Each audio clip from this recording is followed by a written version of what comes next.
Douchebag. What's up, Ben?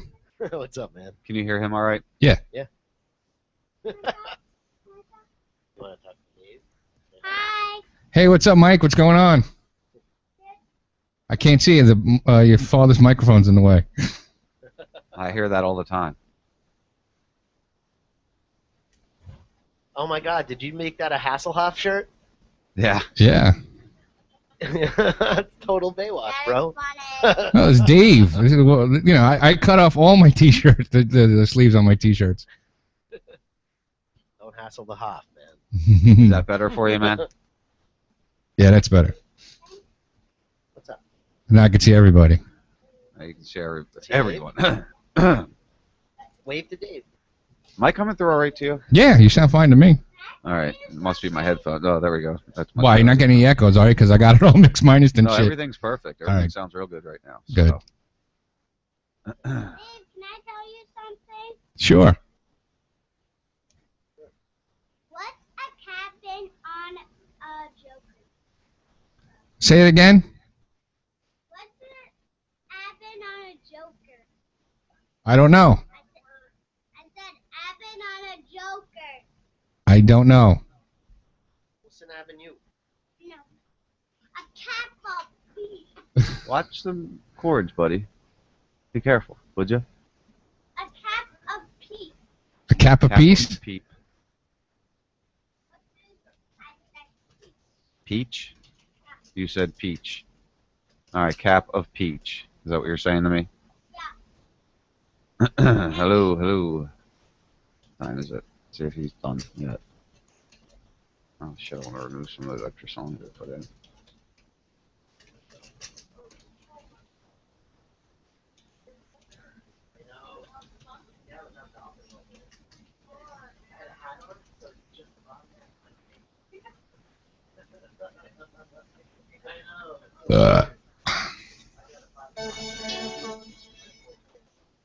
Alright, we're on.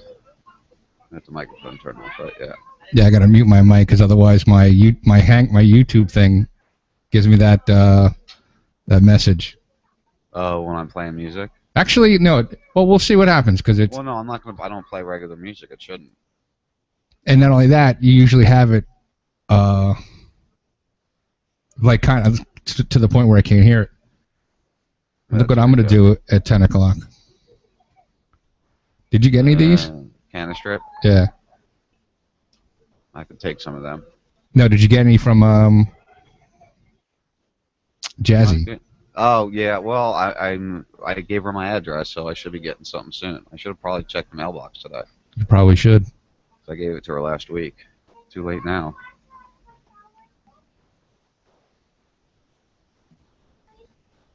All right, we're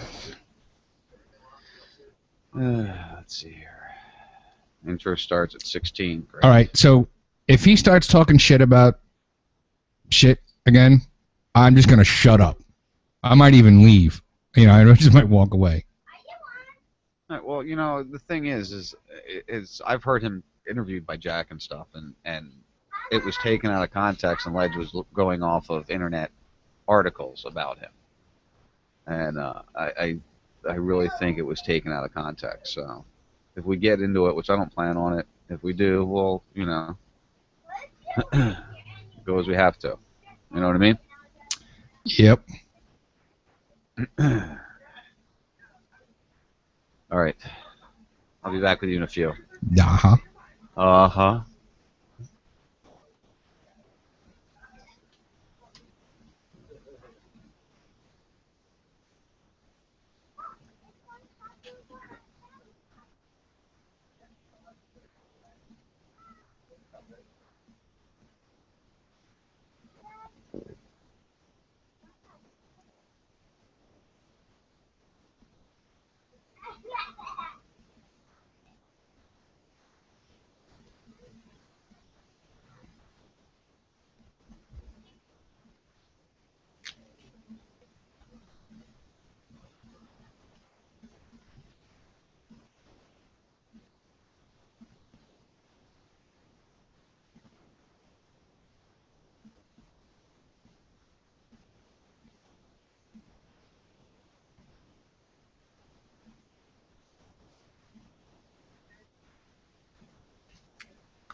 That's it.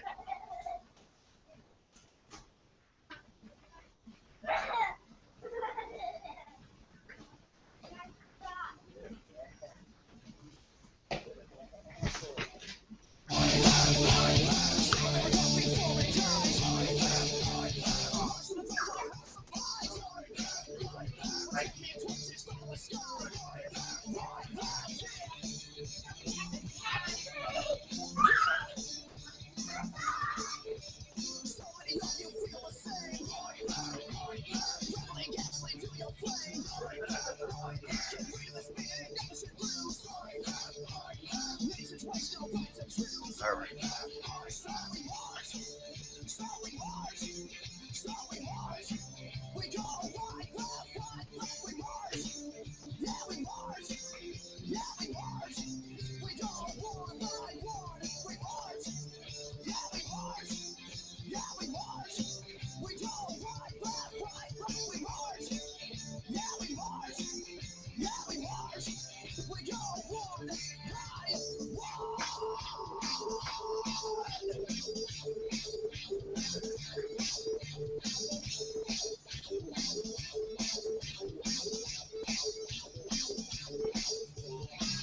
And if we don't stand up, we all die. We die one by one. And if we don't stand up, our children die. They die one by one.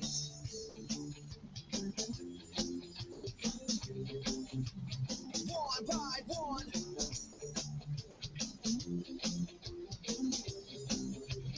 One by one.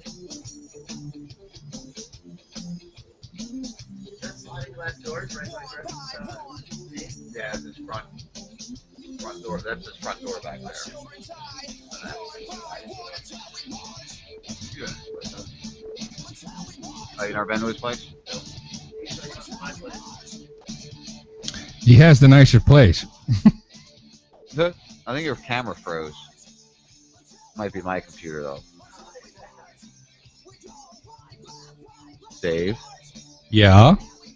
can you hear me? Yes, I can. Can you hear me? Yeah, you're not moving though. Reset your camera. Oh, you just moved. Yeah, I just saw the light up. All right. Oh. Let me Probably help. let me shut down some of the things I got going on here. Your video froze like in mid stare, so you look like a cat taking a shit. Oh my! Obviously. Nice. Oh, what the fuck? No, this is not the time for this. Uh-oh, what? How much time do I have over here? Come on, fucker. Might be my computer, Dave. I'm gonna have to reset that computer, I think, that you're on. Which is my fucking... It could be mine because No, because I lost my Synergy again. And this just happened to me a couple minutes ago. And that's the computer that's got my Synergy on it.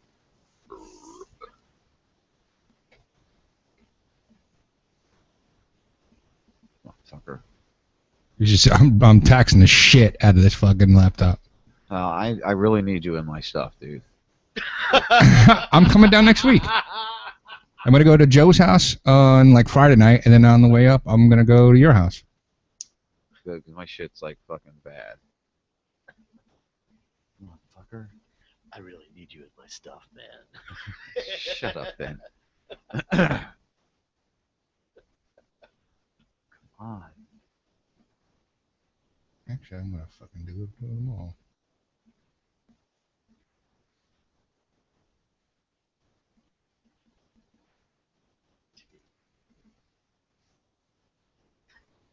All right, Dave, I'm gonna hard reset this computer, so I'll call you right back. Okie doke.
don't know if anybody's listening to me. But, showing had to reboot the computer. Show should be going on. I should probably listen.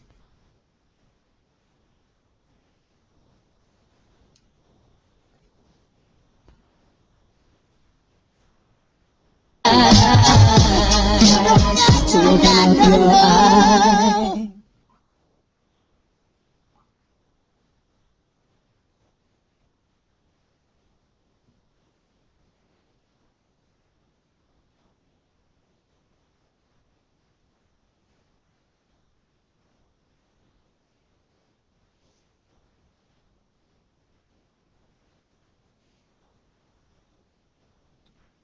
Technical difficulties.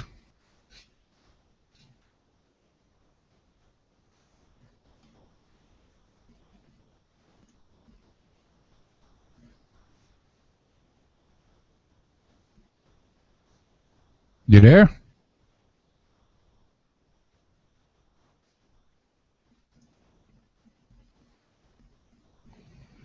What is going on?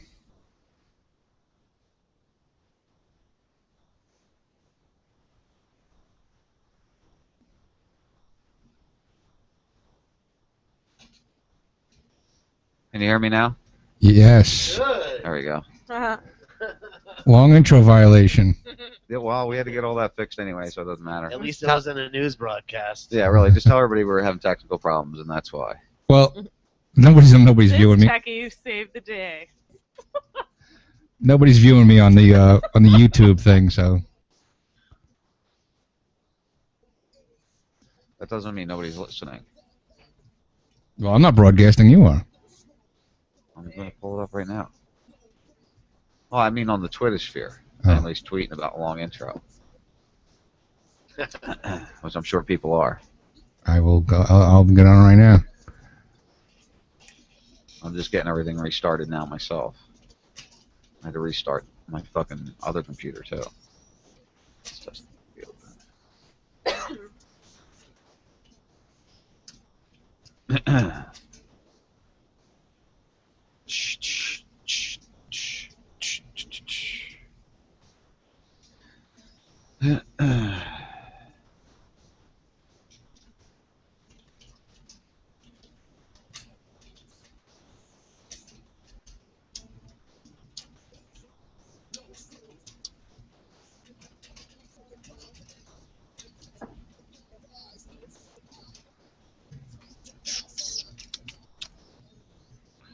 Everybody ready?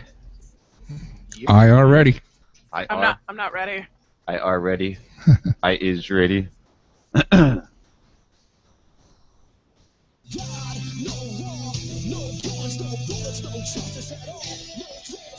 Everybody's headphones good?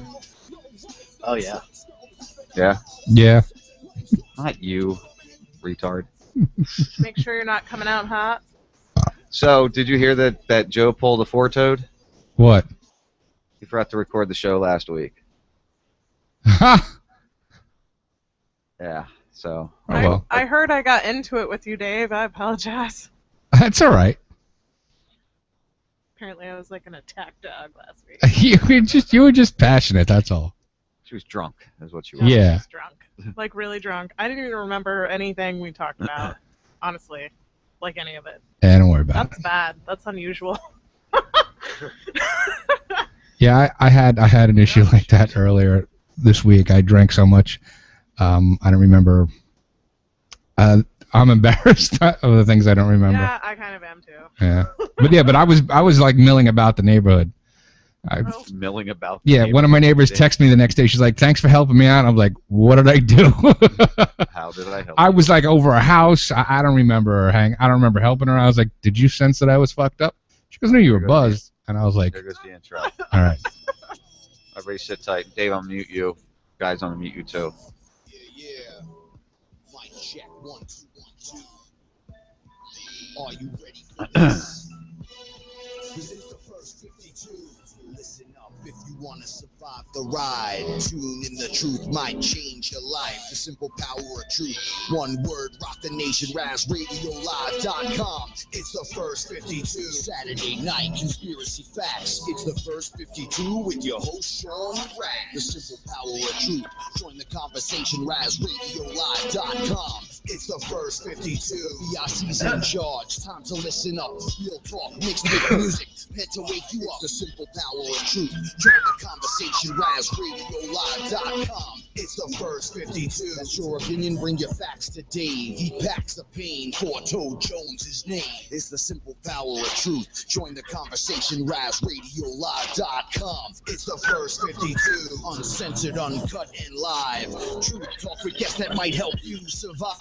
It's the simple power of truth. Join the conversation. See through the lies of the manipulation. First 52. Listen up if you want to survive the ride. Tune in, the truth might save your life. The simple power of truth.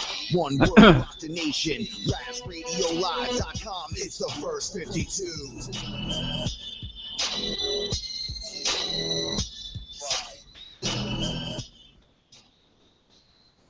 Well. That must mean it's Saturday night. What is it? It is May 31st, 2014. You were listening to the first 52 on RazRadioLive.com. It's going to be an exciting evening. I've got some questions I want to ask everyone. I want everybody to think about these questions that I ask you when I ask them. And the first question, of course, that I have that I'm going to put out there, and I want you all to think about as we go through this evening, as we go through every day of life, you should really think about this question. We do these things, these radio shows, these podcasts, these Ustream videos. We see all kinds of people doing them. We know a lot of people that are involved in the movement in some way, shape, or form. Whether they write, whether they do a show, whether they're out there protesting or giving speeches. And the one question I have for everybody who's out there doing these things, have you became the person that you,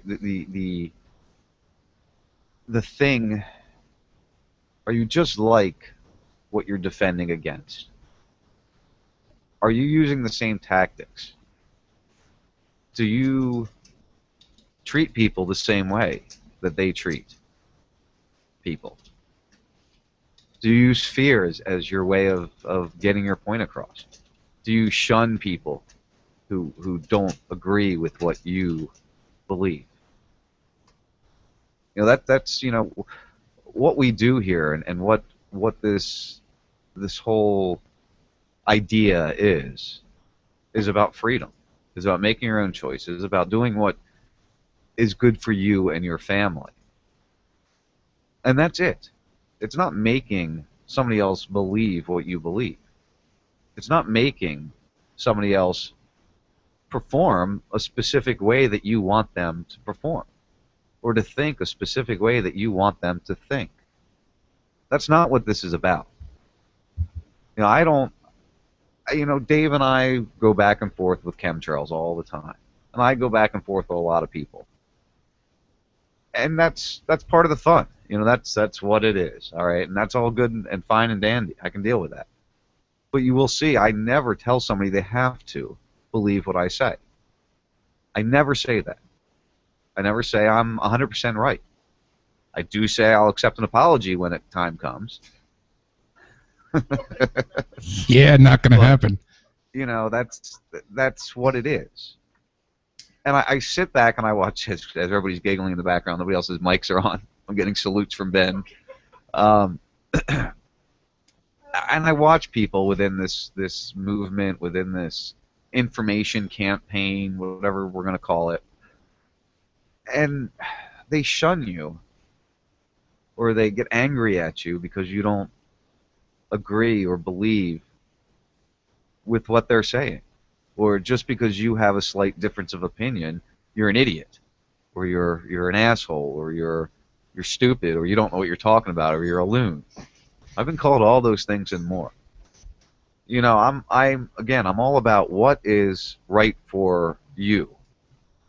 As long as you're not hurting me or anyone else, I really don't care how you live your life.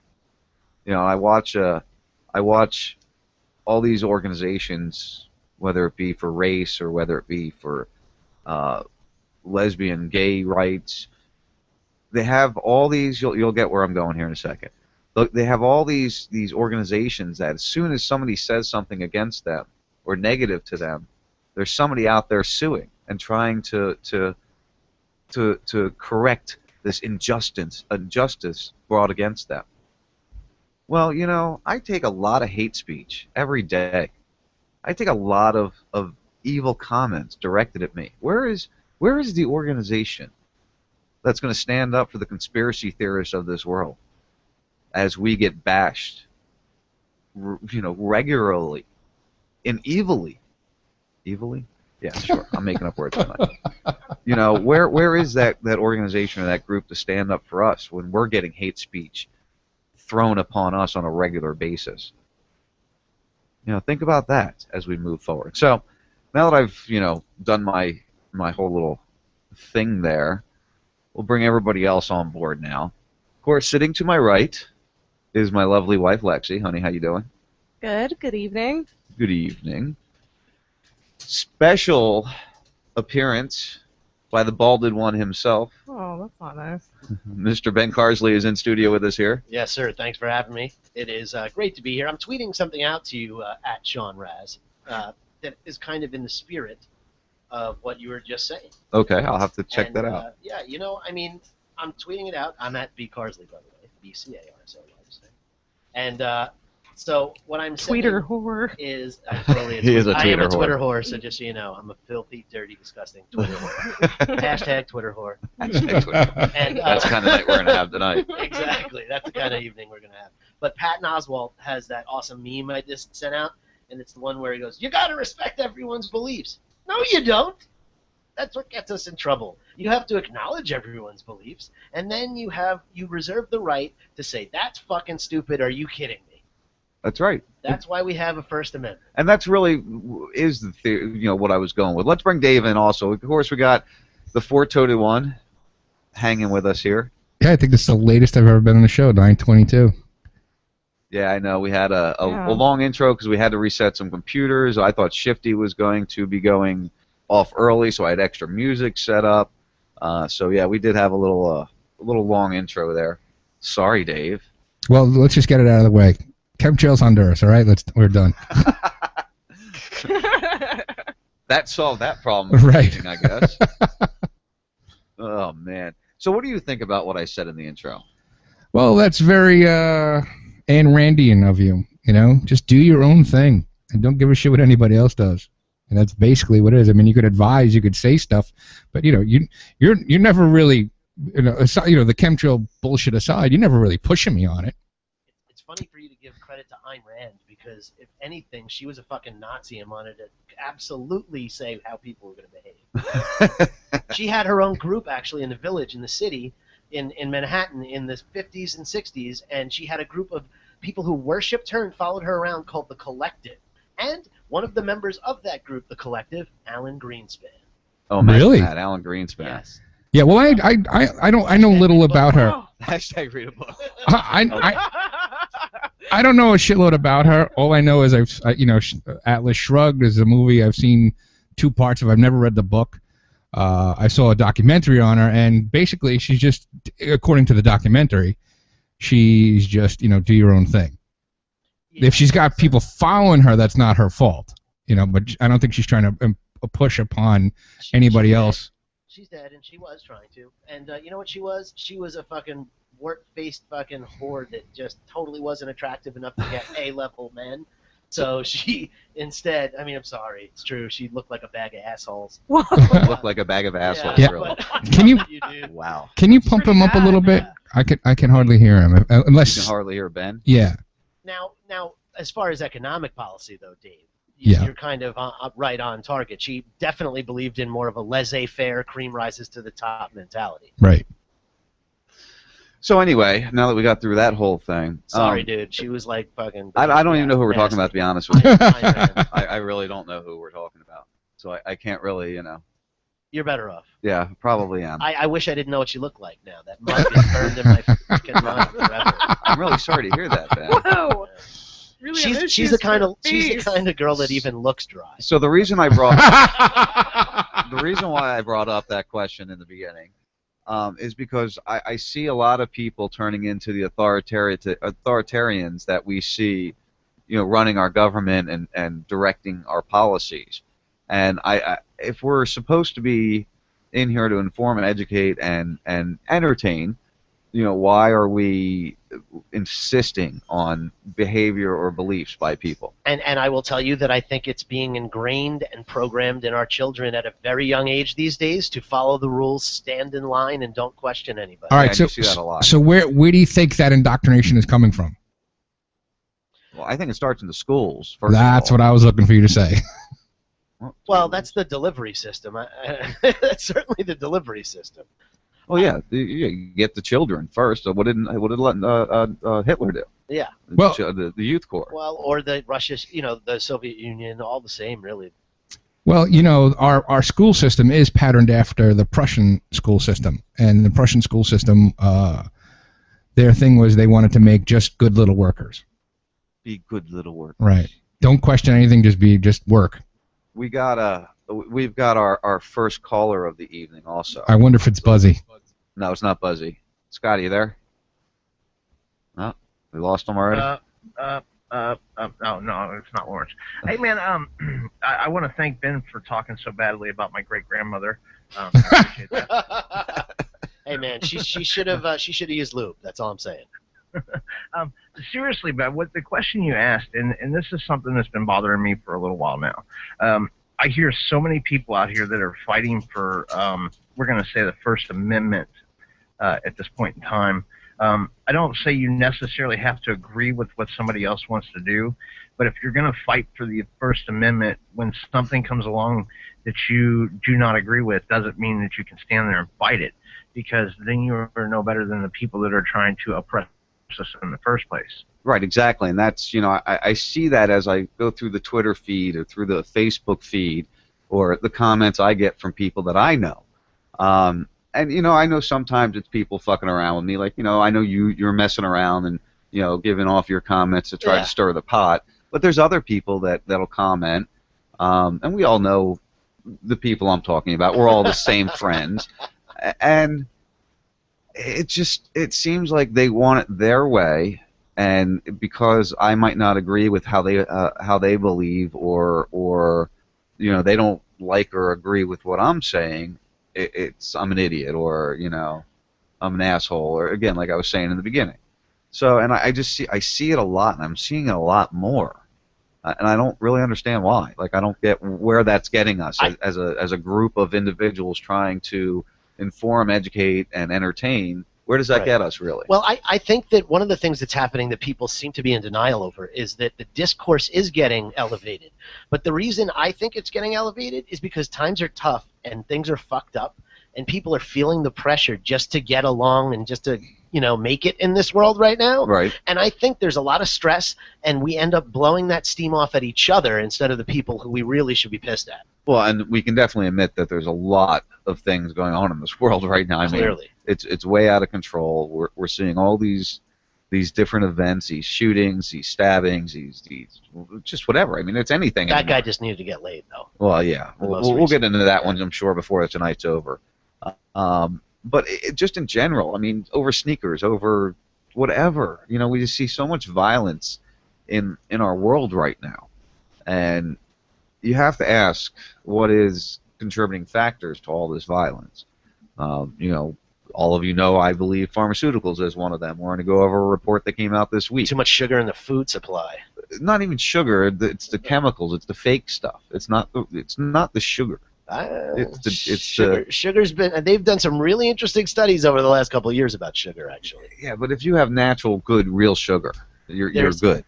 in a very low to Moderate. very low moderate supply. Yeah, exactly. But you need it. It's just like salt. You need to have salt in your diet, no matter what. You still need to have some kind of salt intake. But look at all the sugar that's in peanut butter and even ketchup and stupid little things that you wouldn't even understand. Even bread now. There's no sugar in that shit. It's all high fructose corn syrup. Right, exactly, and that's the biggest problem. You know, like we try to buy everything we try to get it with sugar. Now, unfortunately, a lot of that sugar is cane sugar, which is still a GMO sugar, but it's not a you know, the fecal matter of a bacteria that's used to make high fructose or aspartame. You know. So. Hey, guess where they don't have high fructose corn syrup? Honduras. You already got that out of the way. Remember? We already discussed this. You got that out of the way. Yeah, well, it was deserved. Actually, I got chemtrails out during my little monologue. Right. So, you know, we got it out quick tonight. You mean sustained contrails? Persistent. Contrails. I always say sustained. Sustained. Yeah, Like, objection. They've been Sustained. bad down here this week. We've been getting hit pretty good this week. But we won't get into that because we tortured Dave with chemtrail arguments last week. So I won't do that to him this week, I promise. Do you know, I spoke to my fucking friend who's a commercial pilot. And I was like, I got to get you on the show with me. Oh, do you? Why? Because I'll have an expert. Something you've never brought to the table. Well, you know, Does he explain negative friction? No, only your father could do that. Only that can explain negative friction. Did he say that? What is it? The magic of the motion in the ocean? What? It's the lotion on the motion of the ocean. Yeah. Did he say it's not the size of the ship, it's the motion of the ocean? I came back and still couldn't get it right. You tried, though. It was a good try. I'll give you an A for effort, all right? Does that work for you, Ben? Sure. All right, good. You weren't feeling well when we had Scott Rickard on a couple weeks ago. I don't know why I always had an S to his. I went to school with Rickards, that's why. Because I sound stuffy. We had some house cleaning this week, and I've been having major issues with allergies. So if I'm a little stuffy, sorry guys. Just started getting real bad again all of a sudden. So. I'm surprised you didn't blame it on chemtrails. Hopefully, no, that was earlier this week. My throat was burning. Got the aluminum taste in my mouth. It was horrible. All this furniture got like all moved around and shifted, and there's like cats here. And... Yeah. So anyway, we had Scott Rickard on a couple weeks ago, and we had horrible Skype issues with him. Right, I remember that. The NSA did not want me talking with him because we had him and Frank on the same Skype line, and Frank was fine, and he was just in and out constantly.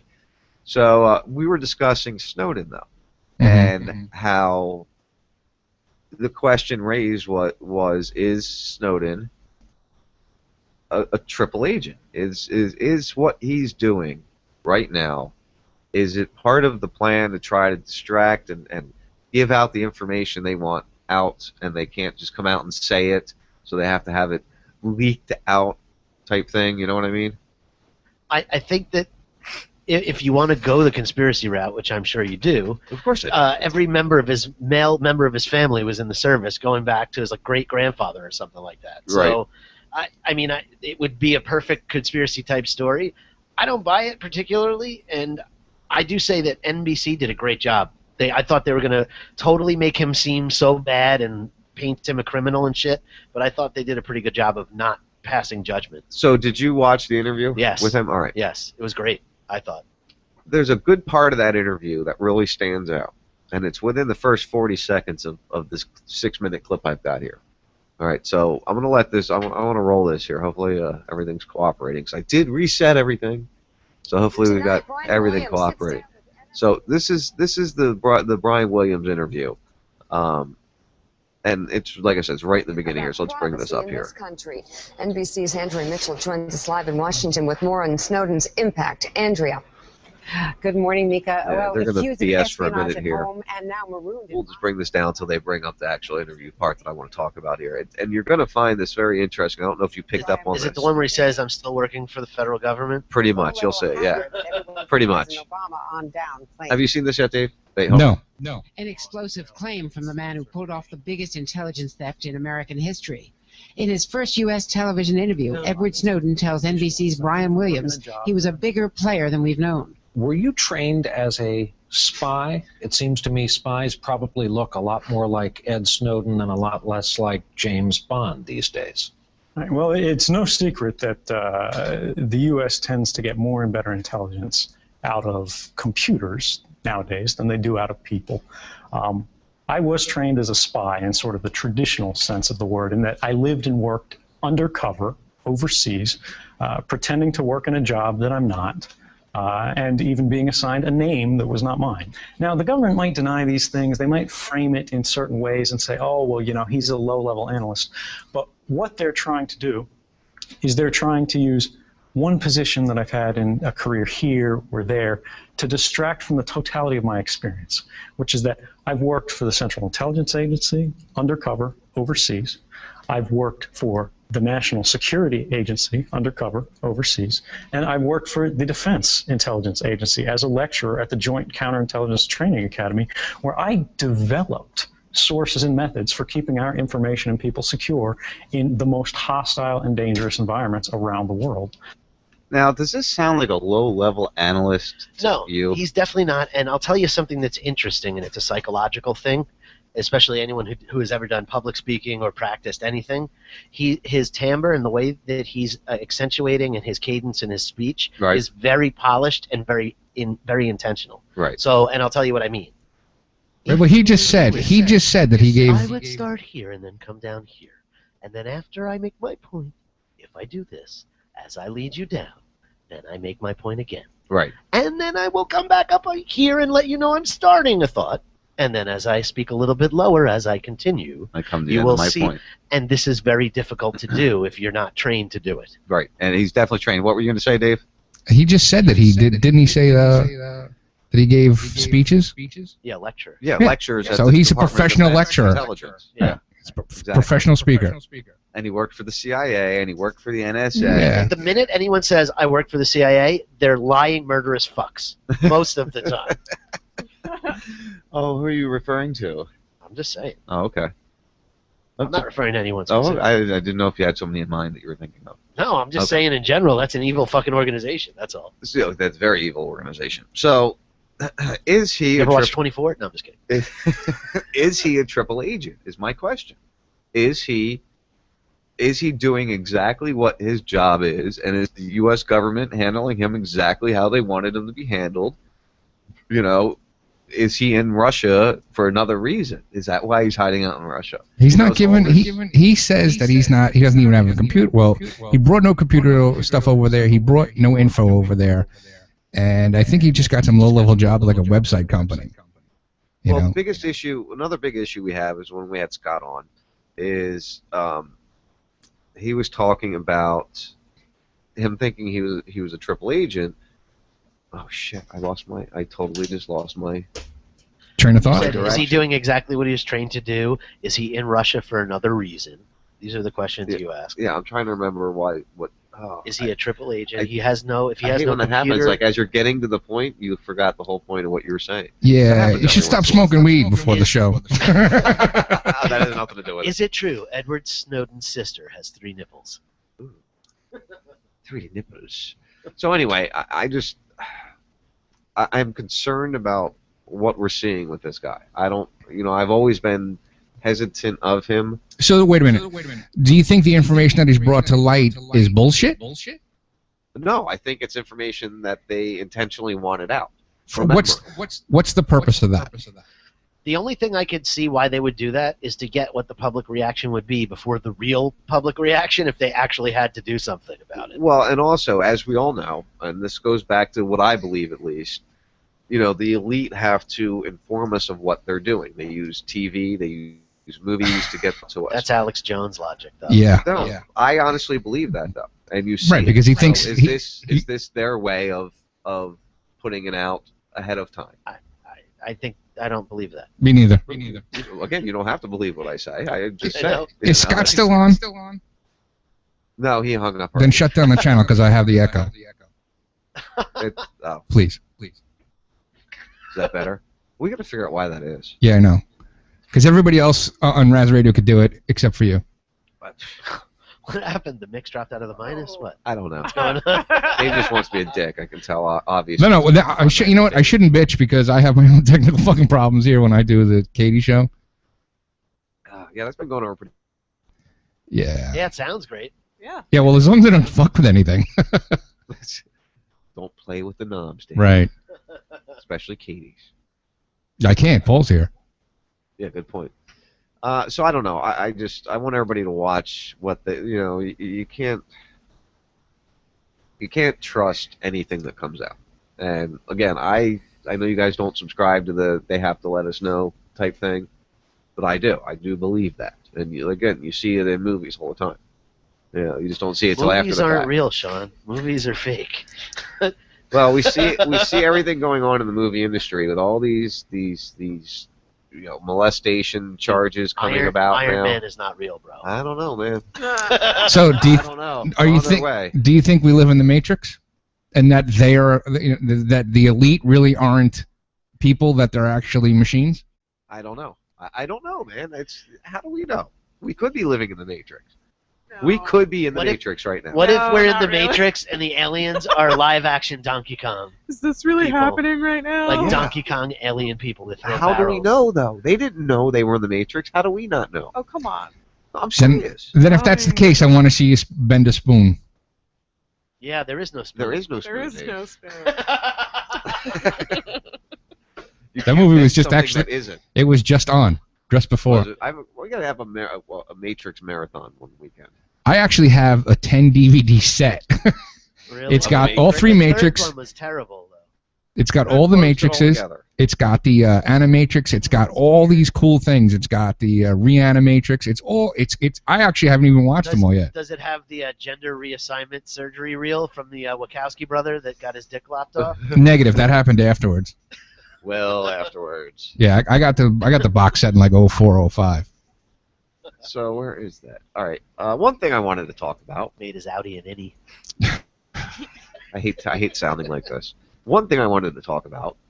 Nearly every mass shooting in the last 20 years shares one thing in common, and it isn't weapons. Psychotropic drug! Very good. Ding, ding, ding, ding, ding. Woo! And it's funny because Shannon Burke and prize. the hell is up with the cats tonight? Shannon Burke and I went back and forth about this on Tuesday on his show on Radio I.O. about how psychotropics are involved in 95% of the mass shootings, blah, blah, blah. No, they're not. There could just be crazy people. Yes, there are just crazy people. Yeah, and they're on psychotropic drugs. Yes, exactly. This study just came out this past week. It's dated May 5th. So, okay, 2 weeks ago this came out. Nearly every mass shooting incident in the last 20 years and multiple other instances of suicide and isolated shootings all share one thing in common, and it's not the weapons used. The overwhelming evidence suggests the single largest common factor in all of these incidences is that all of the perpetrators were either actively taking powerful psychotropic drugs or had been at some point in the immediate past before they committed the crimes. Imagine that. I do not like psychotropic drugs. I think they've made, like, in certain instances, they've made almost no progress. They make it worse because they hide the symptoms of crazy motherfuckers till it's too late. Right. Whereas in the past, they would have been walking down the street, broken off a tree branch, and like clubbed a Girl Scout or something, and then they go away. Right. But that doesn't happen now because they're able to keep it inside for so long, and then all of a sudden they fucking snap. Well, not only that, it also reprograms the brain, and it causes additional problems. Like the one of the side effects is suicidal tendencies. I'm like, how the fuck would you take a pill that has that? There's ones that have the side effect of homicidal tendencies. There's Right. actually that side effect also. Actually, we should not call them side effects because they are effects. They're just undesirable effects. Yeah, the undesirable effects. Very good. I like that. That's a good one, Dave. So here goes on the list of mass shooters and the stark link to psychotropic drugs. Eric Harris, we all know him from Colorado. Age 17, first on Zoloft, then on Lovex. And Dillard Klebold, age 18, Columbine shooting in Littleton, Arkansas, Colorado. Shut that kid up! Yeah, he's being a little handful with Ben here tonight. That's all right. Jeff Weiss, age 16, had been prescribed 60 milligrams daily of Prozac, 3 times the average for adults. He then shot 10 dead and wounded 12. Corey Badagagar, that bad cigar. Whew, what a name. Well, all right, so B-A-A-S-G-A-A-R-D. we get 16. we get the point. What do you think about this newest guy? This newest shooter? Yeah, Elliot, whatever his name is. Yeah, who I think they said he had a slight case of Asperger's. Yeah, but also he was a teenager with his hormones fucking going Well, he nuts. wasn't a teenager. He's 22. He's 22. All right. See, there's a couple of things that I have problems with this guy, because I've heard people say that his parents should be held accountable. I'm like, the guy's 22 years old. When I was 22 years old, that's a problem. I was already living on my own for 2 years. He just needed pussy, bro. Not only that, everybody's jumping on the bandwagon with the fucking gun control, but guess what? He stabbed 3 people. He started off stabbing 3 people, shot 3 others, murdered 3 others with the gun. Actually shot at a couple more, and used his fucking car. So this guy was using all kinds of weapons. I tweeted this out last week. I was like, that guy was fucking pure evil. He just wanted to hurt people. Yeah, no doubt. He was a bitter little prick, is what he was. Little fucking spoiled cocksucker. Yeah, he really was. Well, and that's another thing. He was wealthy. He came from a wealthy family, so he never had any real responsibility. I bet you he got a fucking trophy in Little League, and he sucked at it. That's what happens, right? Everybody gets a fucking trophy. Everybody Look what wins. happens. What they call that? What they call that disease that they said that other rich kid had? That had pussification. No. Oh, wait a minute. They killed a bunch of people with a car, drunk driving. Affluenza. Affluenza. Oh yeah. He had affluenza because he was rich. And he'd been spoiled all his life. There's a special place in hell for the person that fucking made that word up. Yeah, too bad there is no hell. So that guy's, he's gonna be scot free. When I say hell, I mean Hoboken, babe. Hoboken. Hoboken. Oh God. I don't believe in hell. I miss my friends and stuff in Jersey, but I don't miss Jersey at all. It's actually, I just drove through it twice, and it's a nice. lovely state, as long as you get out off the North Jersey. Once you get a little southern. Well, that's where I live, South Jersey. Yeah, South Jersey's really nice. The beaches are beautiful. I mean, I used to go to Ocean City, New Jersey, all the time, every summer when I was a kid. Ocean City? Yeah, Ocean City over there by the Cape dry May. town. Yeah, nice dry town. Yeah, but as a kid, it was great. Well, that is true. You don't realize it's dry when. My dad would bring a a cooler of beers into the friggin' hotel room. Well, yeah, you could bring alcohol in. You just couldn't buy any alcohol in the town. Yeah, hey. So you only pay 50 cents a beer. Well, I'll tell you, there's $3. like 50 frickin' liquor stores as you go over every single bridge coming out of there. It's like the circle's nothing but like a bunch of liquor stores all the way around. Jersey, that whole tri-state area, Jersey, Pennsylvania, New York, they great food, great pizza up there. Yeah. Oh yeah, that's God. why I like Tony's. I haven't had Tony's pizza yet. Oh my God. I had so much pizza in the 2 weeks that I was up north. Trying to catch up on this. Did you get everything too? Did you get a chicken roll? They don't have chicken rolls down here. Yeah, no, I didn't get a chicken roll, but we got calzones. Me and my friend, one of the first nights there, we just smoked, ordered it, and went into a food coma. A food coma. Definitely. Yeah. We were at like 8:30. We were fucking knocked out on the couch. So how do we go from psychotropics to pizza knocking us out on the couch? I don't know. Somebody talked about hell as Hoboken is hell. Yeah, that's right. That was me. Oh yeah, that's right. Sorry. So, what do we all think about Hoboken or pizza? Pizza. Psychotropics. I was actually talking about. Now you won't. I think they're very dangerous. You wouldn't take them, would you? Hell no. There's nothing that could convince you. But here's the thing, though. Certain people do. I don't want to say people should never be on medication, because schizophrenics need to be on medication, and they have plenty of drugs that have helped with certain types of schizophrenia, non-violent schizophrenia mostly. Right. So I don't want to speak out against everything. I'm not saying every drug is bad and no mental patient should ever be on medication. That's not what I'm saying. Okay. But what I am saying is some of these psychotropic drugs and the mishandling and misprescribing of these drugs are causing deaths.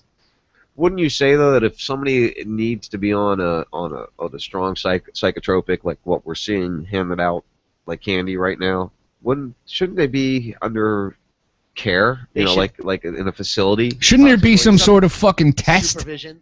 Yeah, some test. There's no test. They're like, I feel like shit. Here, take this. That's all there is. Same thing with fucking ADHD meds. There's no test for it. No, and that's there's a great movie. It's called The Drugging of Our What Children. about Restless Leg? That's my favorite. Oh yeah, that's a great one. You know what I heard? Yeah, My grandmother has that. a couple weeks, a month ago, I was at my support group meeting, and I found out that a lot of the people in my support group have restless leg syndrome, right? But It's called I want to fucking drink syndrome. That's what that no. Well, because everybody's got the same disease I have, but they're all older than me, so it's advanced stages. But they're all on medication, right? And I'm always every fucking meeting. I'm like, smoke weed, get some marijuana, do it, because I don't have restless leg syndrome. I smoke pot, I go to sleep. Yeah, do you get any kind of neurological like shake type, tick type behavior? No, at the most I lose balance, and I fall. I mean, I fell off my bicycle 2 weeks ago, or last week. Actually, I broke the bike. For the first time, and since I'm like a teenager, I have no bicycle. How did you break the bike, Dave? I don't know. Well, the front fork fucked up. The bike's like 16, 17 years old, and it cost me too much money to fix. God. Yeah, and I really didn't. More careful when you I didn't even look. All I got. Can you even see it? All I got is this little fucking scab. It's not even that bad. I broke the bike. I guess it's my fat ass. I haven't Better to fallen break off the bike anything than your recently. Yeah, right. Exactly. That's much better to break. Now that's two. 6 years ago, I crashed my motorcycle, destroyed it, and I basically got road rash. And now this fucking mountain bike. Maybe you shouldn't be on 2 wheels, Dave. Does that tell you anything? Well, Maybe you should stay on 4 wheels, or at least 3. No. Actually, I'm trying to get back into shape. The time that I spent up in Vermont, I was actually doing stuff and moving around, and it turns out my back stopped hurting. Look how crazy these guys look, Ben. Oh yeah, from a mile away, dude. They got the crazy eyes. You walk on the other side of the street when you see that. Yeah, exactly. I hate to say this, I have to agree. and I've said this before, both my mother and stepfather are on fucking some sort of meds. I've got a lot of family members on meds too, and what do you do? How do you get them off it? It's not something that you can just, They don't have crazy eye look though, like those guys. No, they definitely don't have crazy eye look. Those guys look like they should be in a hockey helmet. Well, they're definitely well over medicated, that's for sure. I could bring 2 friends. Yay! What we're looking at is the dude from the Oklahoma shooting. What's her name? Yeah, didn't somebody say? Well, not the Oklahoma shooting, but didn't somebody say that the guy, the movie theater shooting? Didn't somebody say that he didn't get his mug shot till the next day because he was so fucking out of it? I want to see if that's actually true. Yeah, look that up, because I don't know. I can't answer. Yeah, I've heard it, but a lot of stuff gets said. What's it with Lanza, right? Lanza. Yeah. Adam Lanza, yeah. That was Lanza was the Colorado movie there. Yeah, Aurora. Yeah. Aurora, yeah. Aurora. No, Lanza is no. No, Lanza's Connecticut. Connecticut, was right? He in Connecticut? Oh yeah, I'm sorry. All right, so what's his fucking name? People are yelling at their computer right now. Going, you idiot! You got that wrong. You got it wrong. Fuck him. Welcome. Fuck him. It was G. Gordon Liddy. G. Gordon Liddy. Where'd that come from, Ben? G. Gordon Titty. All right, what do we got here? We got 54. Coming up next, we got Paul Tapetti going to be joining us from Poker Face. We're going to discuss the Freedom Palooza that he's pretty much one of the main guys behind it. We will be, unfortunately, not this year. I started the fundraiser too late, and I just can't do it without the funds. So we're not going to be going this year, but I think next year we're going to start the fundraiser much earlier. And we're going to direct everything we do towards that so we can go next year. So, unfortunately, it ain't going to happen this year, which I was really looking forward to going to that. But maybe next year we'll make it happen. We'll all go together. James Holmes, by the way, is the Aurora Colorado. All right, James Holmes. You can't keep track with all these guys. They're constantly up to something. Yeah. So we see that what was it? Hernando County has eliminated fluoride again, and they didn't do it because of the health reasons. They did it to save money. Yeah. Which, hey, as long as they're taking it out, that's all that matters. Yeah, it'll go back in when the tax base goes back up. Yeah, we'll have to wait and see. I mean, it was $800,000 a year, and that's how I know Jack Blood was talking about this a few weeks ago, and there was a girl that did a presentation, and that's all she talked about was the wasted money, and that was how they got it out. So hopefully they can keep it out. It'd be nice to see, You know, man, I think it's just another one of those bullshit things where like people care for a week and then years later they're just going to sneak it right back in and nobody will even realize it. Yeah, they did the same thing in Pinellas. They got it out and they went back in the next year. Just went in last year, right? It just came in back last last year. year. It was gone it's gone the whole time I lived there until last year. No, it was only gone for a year. Oh, it was only a year? Yeah. Oh, I thought it was gone for a while. Yeah, they got it out. Well, like, remember, there's different 2010. municipalities, you know, different water things. So some people have it, like Northern Pinellas didn't get it taken away. I think it's just with St. I don't know. Chris Steiner would be the one that knew about that. Yeah, we're gonna have. He was supposed to be on soon. Actually, I reached out to him a couple weeks ago. We're gonna have him back on soon. So it'd be nice to talk with him. He's full of information, that's for sure. That's one of the things I enjoyed so much in Vermont. My friend lives up on a mountainside, way up the end of a dirt road, and his water comes from a well. Spring. And it's fucking. I mean, you pour it and you look at it, just looks crystal clear. You know. We used to go. We were telling you this when we were up in Pennsylvania. We would go. There was a natural spring up where my dad grew up, and you just go up with a cup and put it on, against the side of the mountain. The water would be running down the side of the mountain. You just take it right off there and drink it. It was freezing cold, and it was just so good. So it's amazing what you can actually get out of nature if we don't poison it with chemtrails. In our kids' lifetime, I believe that there will be a war fought for water. Fought for water? Yeah. This is going to be like a water world?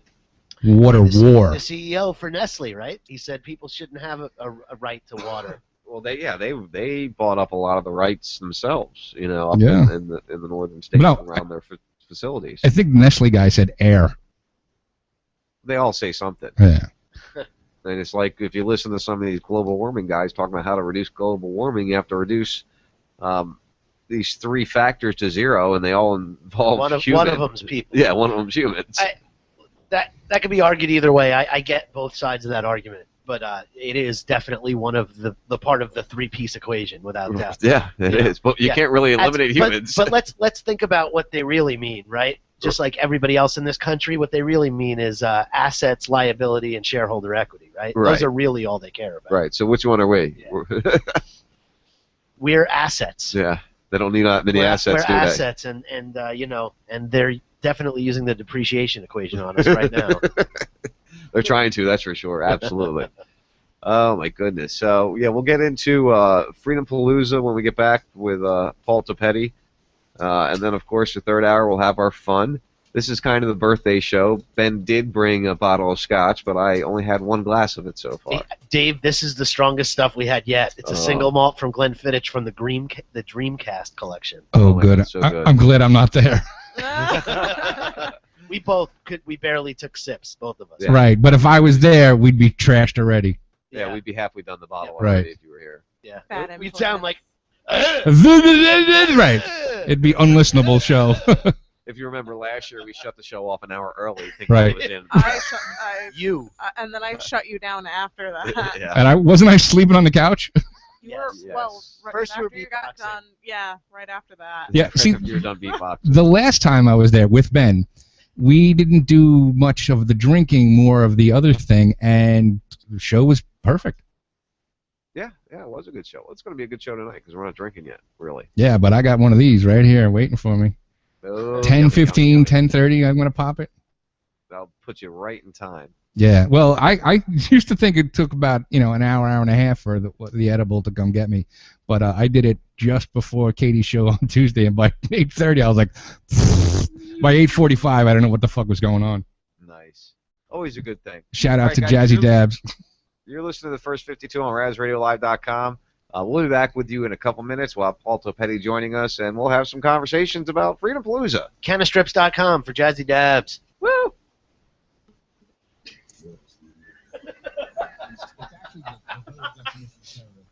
That was perfect. It was perfect. Good job, guys. Good job. Are not there to tell you the truth, or there to tell you what they're I'm tell high. you. You still stuck to the American laws. Still stuck to American laws. You could have told me the monitor. I want to have the freedom to go where I want to go if I need to go. I think that's the most important thing in my mind. This is going to be another I'm not like... Jesus, but... I've got lesbians and he's got cocktails. Okay, Animals getting away when you're doing the radio. I think you have to. That would have been even more fun. Yeah, that would have been a lot of fun. I want you all to keep your eyes open and your ears open on what's going on. I had fun this week. I trolled everybody on fucking Facebook and Twitter this week. It was so much fun. All I did was look for a post like with a strong opinion, and then I would just put the opposite in the comments. That's it. It was awesome. It was fun. I got like at least 3 or 4 people really riled up too, and like got second postings, rant posts about me, even though I didn't hear what they were saying. I like how people are in fear of calling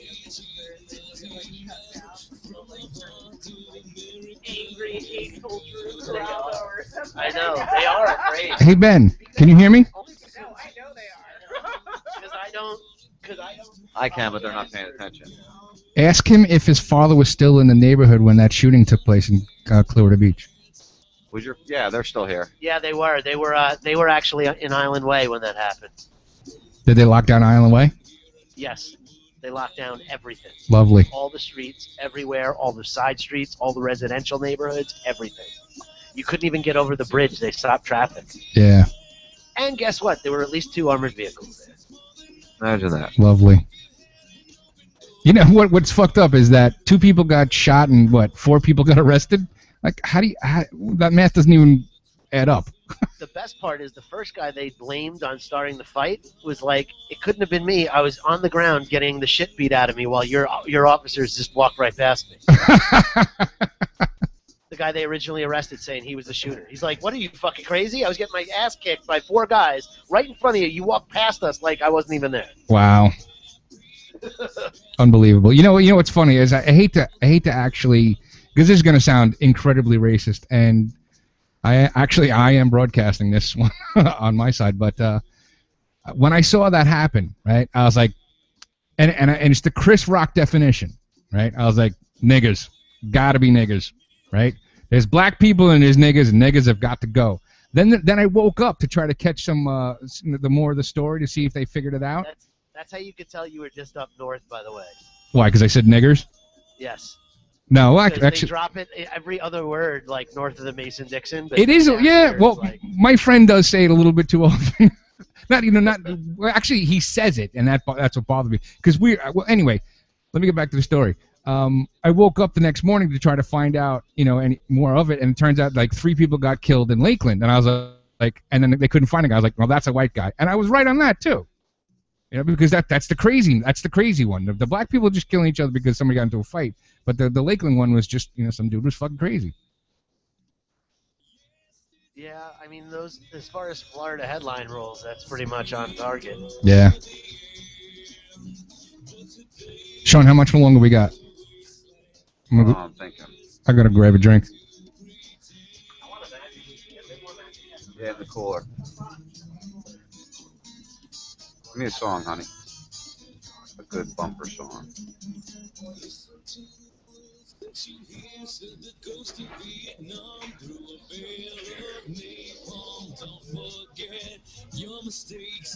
No, it's just a bumper song.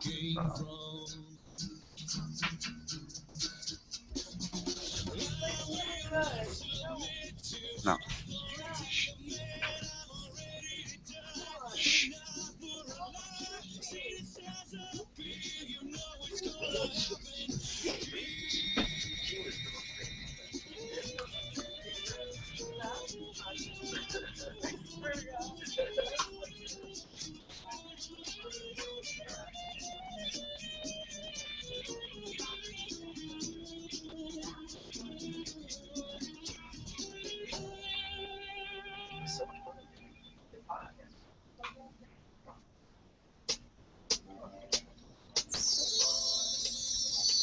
What's up, Reds Radio fam? It's your man Wayne in Baltimore, and I'm doing my thing live on Saturdays from 1 p.m. to 3 p.m. I really like Wayne. I don't get to listen to the show, but I was on it the other day. Right. And he's got a nice flow. We were driving to Joe's. What? We were driving to Joe's when you were on it. Yeah, he's got some nice flow. I think he's one of the more talented guys on the station. I agree. 3 p.m. Eastern Standard Time on RazRadioLive.com. Oh, and by the way, no devil music. Yeah. The American Republic is in remnant status. The stage is set for our country eventually devolving into a military dictatorship, and few seem to care.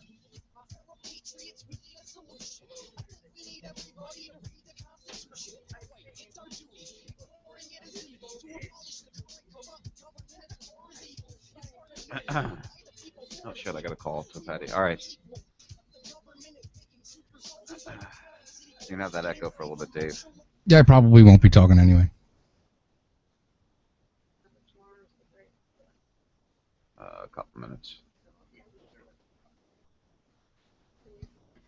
Hey, you're both off. There. Why are you up, Paul? Hey, man. Hey, there you are. How you doing, brother? What's going on? Not much. Not much. We got about 3.5 minutes or so left in a break here.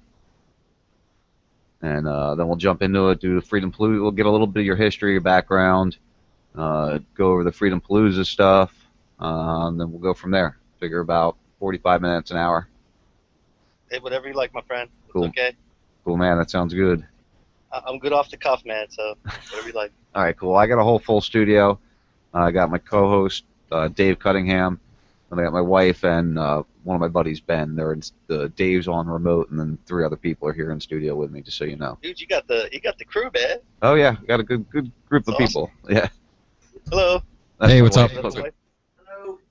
There's everybody's mics up. Hey. My mic's off. Hey. I got you back on, Ben. So yeah, we'll have a bunch of different voices going back and forth, and all kinds of questions. Can he see you? Yeah, he can see me. All right. So I was going to say, well, is that a blue light? Because that's kind of new. I'm kind of digging that. What, the light? No, Yeah. that light's always been up there. I don't remember. Maybe it's because I didn't see it. It's never that high because it's usually just your I don't usually face. have this camera. Yeah, I don't have that camera that high usually. What we got here? I got to figure out a way so that we could all be seen on a stream, on a video stream. That would be nice. Well, I'm using 2 different Skypes, so I got Paul on the Raz, and I got you on mine. Yeah. I got to figure that out. I've been saying that for a year now. Yeah, I know you had 2 years, Dave. 2 years. No, we haven't even been doing the show 2 years. Music? What's that, Paul? Has anybody heard our music in your crew? Well, I know I've heard it because I picked you guys up originally at Polygraph. I think Dave has heard it. I know my wife has heard it. It's been a while. I couldn't even find it. Trying to find you guys, all you get is stinking, what's her face? Lady Caca? Yeah, that dumb bitch. Every time. Dude, I've had so many friends on the conspiracy side. Dude, the Illuminati did that to you, man. On purpose, man. They did it on purpose. They buried you, man. I'm trying to remember the one song. There was one song that I loved. Hold on. We're going into it here, so we'll get into that. Just sit tight. Coming out of the break.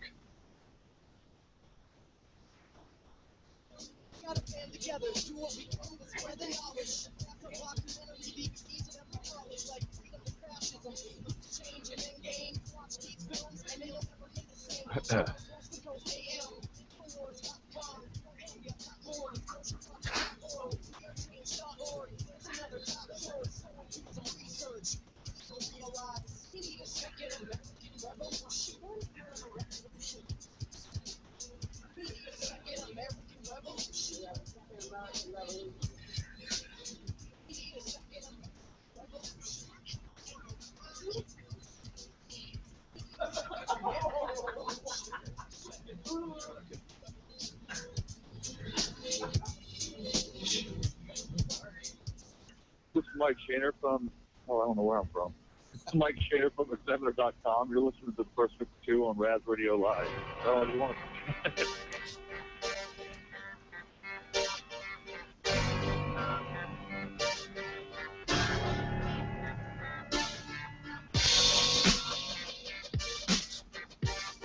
All right, guys. Welcome back to the First 52 on RazRadioLive.com.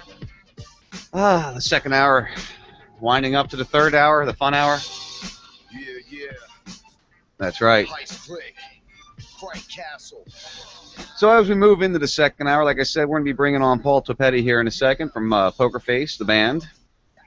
up in, let me think here. Well, we'll get exactly where when we get him up here. I hope you guys got your break on correct. I hope you're ready to learn some stuff, because we're going to talk about all kinds of different things here as we move forward with Paul. Let me bring everybody else back in first here. We got Lexi, we got Dave. Everybody there? Yo. I'm here. All right, we got everybody back up there. Let's bring Frank out. Bye, Frank. Nice hearing you again, as usual. Love to hear Frank.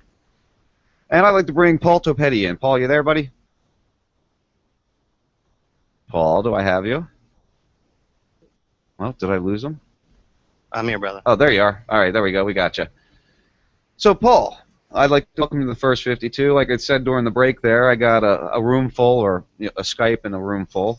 On my Skype, I got FourToedJones. He's my co-host, my main co-host. Go ahead, Dave. You want to say hi? Hey, what's going on, man? It's going pretty good, man. Good, good. Then, of course, to my right is my wife, Lexi. Good evening. Hey, it's so cool that she's into, or you both are into the same thing. It definitely makes marriage and relationships so much easier. It really when you're on the does. same page. Yeah, it really does. It started out really strange because she thought I was a loon at first, and then as I started presenting things to her, because she's a smart woman, as I Right. started showing her facts and evidence and everything, she went, Truth is self-evident, brother. yeah, exactly. She started coming around, and right, honey? You did get a little Mel Gibson conspiracy for a minute. I'll tell you that story, You Paul. did scare me for a second. Yeah, I'll tell you that story. Well, let me introduce Ben. We got Ben also here. He goes Yeah. by Ferris. Hey, Paul, how you doing? How's it going, Ben? Hey, I would love to hear the Mel Gibson story about Raz. I don't know about you. Yeah, I'll tell that one real fast. See, Paul, when I first woke up to this whole conspiracy Yeah, world, what's your hot button, man? What's your trigger? honestly, and I tell this all the time, it was Obama's election.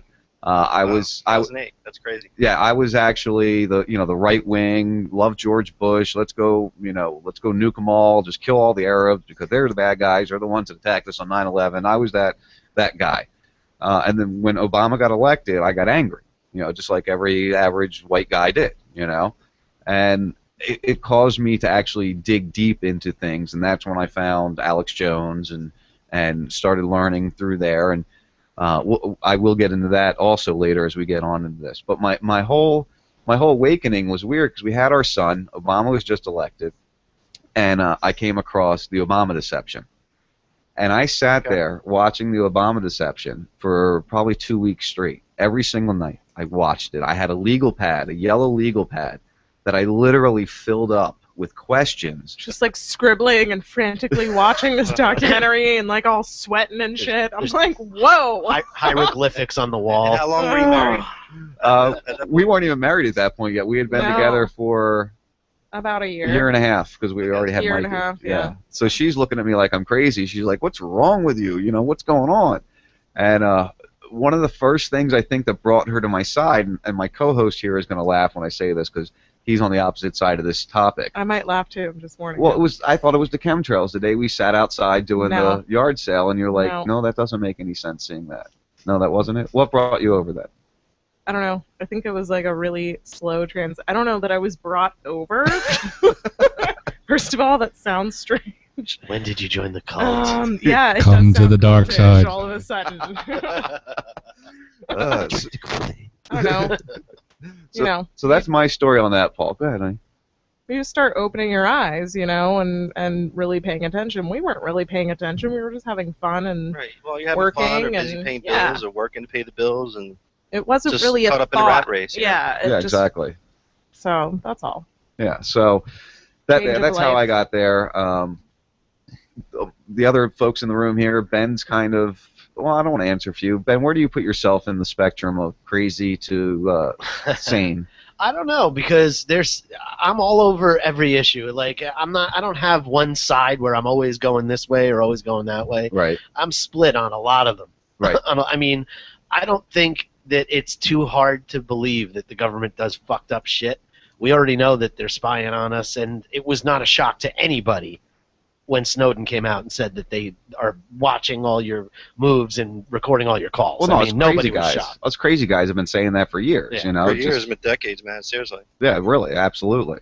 And when you saw, I mean, to me, you go, what sets me off, my hot button topic is probably when you see the people fucking with your money, and the 2007-2008 crash when they just basically were profit takers and Right. basically squeezed the last penny out of the American dream and pissed it back Right. at everyone. And not only did they take all our money, because here's the thing that people don't understand, they don't think about it this way.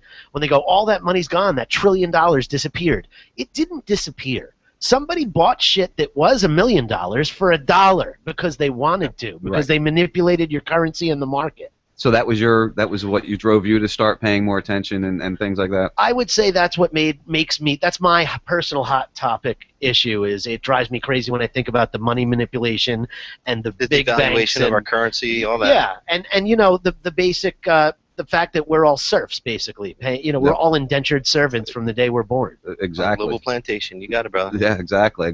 And Dave FourToed, we call him because he's missing a toe on one foot.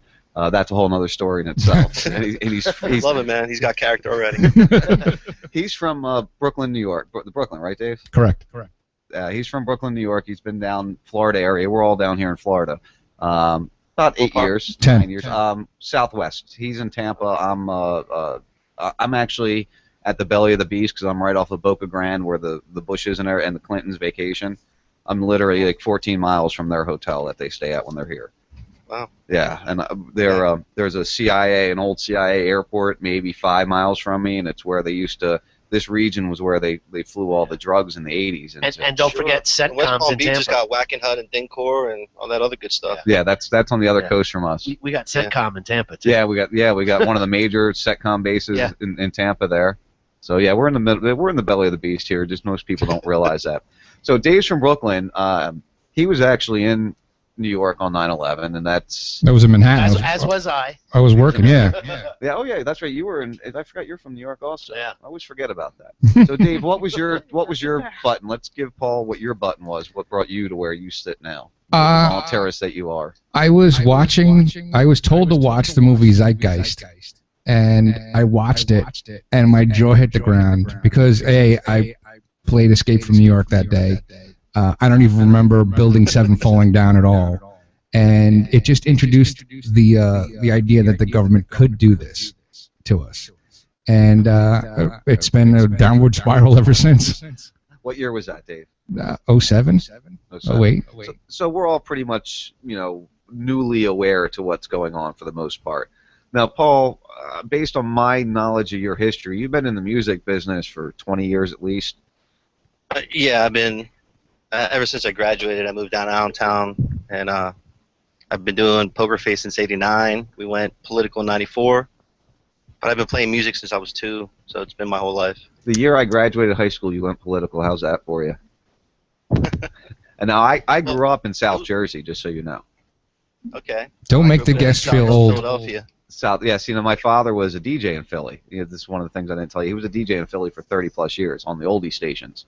Okay. Magic 101 or something like that? He was originally on Magic, which was 104.9, I think, or 104.7. Okay. And then he was on Oldies 98 for 15 years and Solid Gold 102 for like 8 years. Nice. So, yeah, he was all up through that area. But so I forgot that's where you were from, Philly area. So you've been in music for a while. You went, like you said, you went political in '94. It's the 1-year anniversary of the Branch Davidians getting murdered by the government when the government acted as judge, jury, and executioner in my name. Is that when Waco? Yeah. Yep. Is that what really got you going? Is that what kind of transferred I've you? been aware of this stuff because both my parents were, teachers and professors, and my mom was reading the good conspiracy books in the late '60s, and I'd be in the back seat waiting for my dad to come home on the train so we could go home. And my mom would be getting like you are, whatever the hot button was, and she'd be like reading the book, and she'd be like, "Damn those Rockefellers," and I'd be in the back seat going, "Rockefeller," and she'd read some more, and she'd be like, "Damn those Rothschilds, they just own everything," and I'd be like, "Frothy-child or frothy-child or whatever I call them then." She'd be, "All bankers start wars, man." I'm like, "Bankers are bad, bankers are bad," and my mom would like turn around and see me.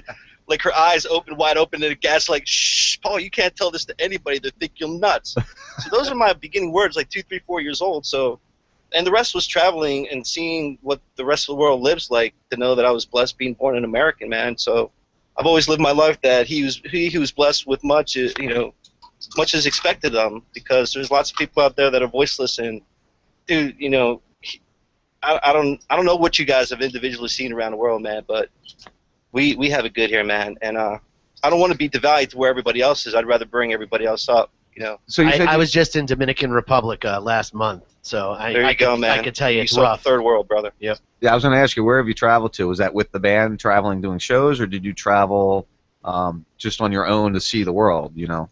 Well, like I said, both parents were teachers, professors, and you know, we traveled Europe, we traveled into Africa through Morocco, traveled into Turkey, traveled all up and down, you know, the Americas. Just if there was a pyramid on the America side, my parents were going to it, driving to it.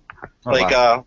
You know how you were in grade school, 3rd, 4th, 5th, 6th, and you come home from summer vacation, and the teacher would ask, like, little Bobby, what did you do when, you know, for your summer vacation? Little Bobby would be like, well, I went down to the shore with my family for a week. And she'd go, little Susie, what did you do for summer?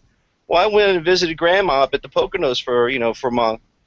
And then they're like, hey, little Paul, what did you do this summer? I was like, I was climbing up and down the Pyramid of the Sun and the Moon down to Teotihuacan, weren't you? I thought that's what everybody did, man. But, you know, you grow up and you find out that, wow, you had a little different upbringing than most. Oh, that's neat. That would be a Yeah. neat way to grow up. Definitely, that's cool experiencing that kind of stuff. Yeah. Absolutely. Seeing all Well, after your 20th pyramid, when you're 8 years old, you kind of like, really, Mom? Another one? another pyramid. Do we have to go see this anymore? Is there an ice cream shop near there? Where's the Ferris wheel? All right, so what we brought you on for tonight, Paul, you know, we got a basic background on you there. We'll get into some more stuff as we move along, but I wanna bring up the main thing that we brought you on for tonight. Sure, man. And that's Freedom Palooza. You and I had gone back and forth. I'm not gonna have the funds this year, but I'm gonna start raising real early next year, and I'm gonna come up there and do a live broadcast the whole weekend and everything. I just can't. Brother, do we it would this love year. that, man. That'd be great. Yeah, hopefully next year we'll be able to pull it off, and we'll do some radio, we'll do some audio, video, the whole nine. Just unfortunately this year we can't do it. But let's talk about what you're doing, because I want to help promote it, even though I'm not going to be there. I still want to bring people to it for you. So, Brother, appreciate it. You know, just getting the word out is everything. tell us the basis about it first of all. Like what? It's the 4th year, correct? Right. All right. So what spurred this idea 4 years ago? Going to Lollapalooza concerts, man. You know, seeing Alice in Chains rocket, and the whole thing that came along with it, the 2 stages, and like we don't have the circus freaks, okay, but we have, you know, good speakers that tell the truth, and you know we have vendors that are growing. But it's basically a place, and we'd like to take this nationally, and we have like 6 other states that would love to have us. I just have to get the funds to make it a traveling thing. But Lollapalooza brought a lot of great bands. You don't have to like every band, you know. Wait 15 minutes, there's another one jamming, and just the whole thing of bringing music brings the people out, brings the youth out, and if we could put the youth with some intelligent speakers that tell the truth and have the balls to tell all the truth, you know, everybody's sacred goat be damned, and I think that if you have it in a safe, festive environment, like the children become feral there, man, because it is a safe environment, and they travel in herds and packs. It's great to see. Seriously, man, it's a wonderful thing to see. There's a stream that goes by that goes into the Delaware River, so if it's a hot day, because it is the middle of summer's 4th of July weekend, you know, people cool off. There's a couple of watering spots that it goes up to your neck. And then, you know, it's beautiful to see Friday morning, 4th of July, when everybody's camped out with their campers, their tents, and the party really starts. But Thursday is going to be the soft build, where we're going to have 3 bands, 3 speakers. And then Friday, Saturday, we're going to have 10 bands, 10 speakers each. And then, you know, people leave on Sunday. It's $30 for the whole weekend, $15 per day. We're trying to keep it inexpensive, just so that, you know, everybody in the Patriot scene that I know of is poor. Yeah. And all I want is an excuse to bring people together. And our shtick is Freedom Palooza is where Patriots become friends, because you actually have time to sit down around the bonfire each night and go hang out with Jim Tropicon and pick his brain, man, and actually get some real answers, like what goes on in Congress, and you know, who put you away in jail and why, and just find out the real reasons why things happen. And or Jim Condit, he's the guy on Vote Scam, and he worked with the Collier brothers, and it started the whole thing long before Bev Harris and Black Box came along. But these are leaders within the community that have been telling the truth for so long that they've had to pay the price, whether going to jail or having their wealth taken from them, or, you know, dirtied up in the Jews media or whatever, man. It's always one thing after another. But this is an event that people can come together. Doesn't matter bro, we preach Americanism, man. We don't preach hyphenism, okay? Right. And we don't care what color you are. If you want me to see you colorblind, stop being a Mexican American. Stop being a gay American. Stop being a Jewish American. Just be American, man. Yeah, get rid of that hyphen. Applause from Dave. Applause from Dave on that one. And I agree with you on that. That's part of the problem is there's always some kind of separation or divide. It's how the Bolshevik divides and conquers us, man, Yep. okay? Because they divide us on our smallnesses instead of allowing us to come on the 80% together that we're all getting screwed on, okay? So once we become free, once we come together, hang together instead of being hung separately, surely, okay? Let's beat back the beast that is screwing us, that's listening in on every conversation, that knows every transaction that we do, that's following me on the streets, taking my license plate down, okay? All these things, that's dirtying up my skies and polluting my food supply, okay? Let's all focus on the beast. And once we vanquish it, I don't really think that the 0 to 20%, we're really going to give a shit about it anymore because we're going to be too busy living free. It's funny you say that, Paul, because I opened up the show today talking about have you become the evil that you're here to defend against? You know, do you come out as a better than the? Not, and I don't mean you, but I mean as you're as you're sitting thinking about yourself. Do you come out and do you force your beliefs on people, or do you just provide your belief and say, hey, this is what I believe. This is how I'm going to do it. And you do what you need to do, and I'm not going to tell you. I'm just going to inform you what I believe in. You know, I think we see too many people within this movement or whatever the hell it is we're going to call it, that if you're not with them, you're completely against them, and you're an idiot. Yeah, dude. That's what keeps us from winning, man. Is we all got our own little cliques, man. Okay, instead of like just coming together on the things that we all can agree upon, okay, then we're going to continue to be conquered. All right, and like the Bolshevik terms that Trotsky came up with, like racist and racism, dude. There's already words like bigotry, but when they put it in a political sense, it creates a whole agenda where whitey is bad and everybody else is great. It's like really. Yeah. You know what? I personally hate when somebody says reverse racism, because it's not reverse racism. It's racism. It's just racism. Right. Or it's just bigotry, or it's just.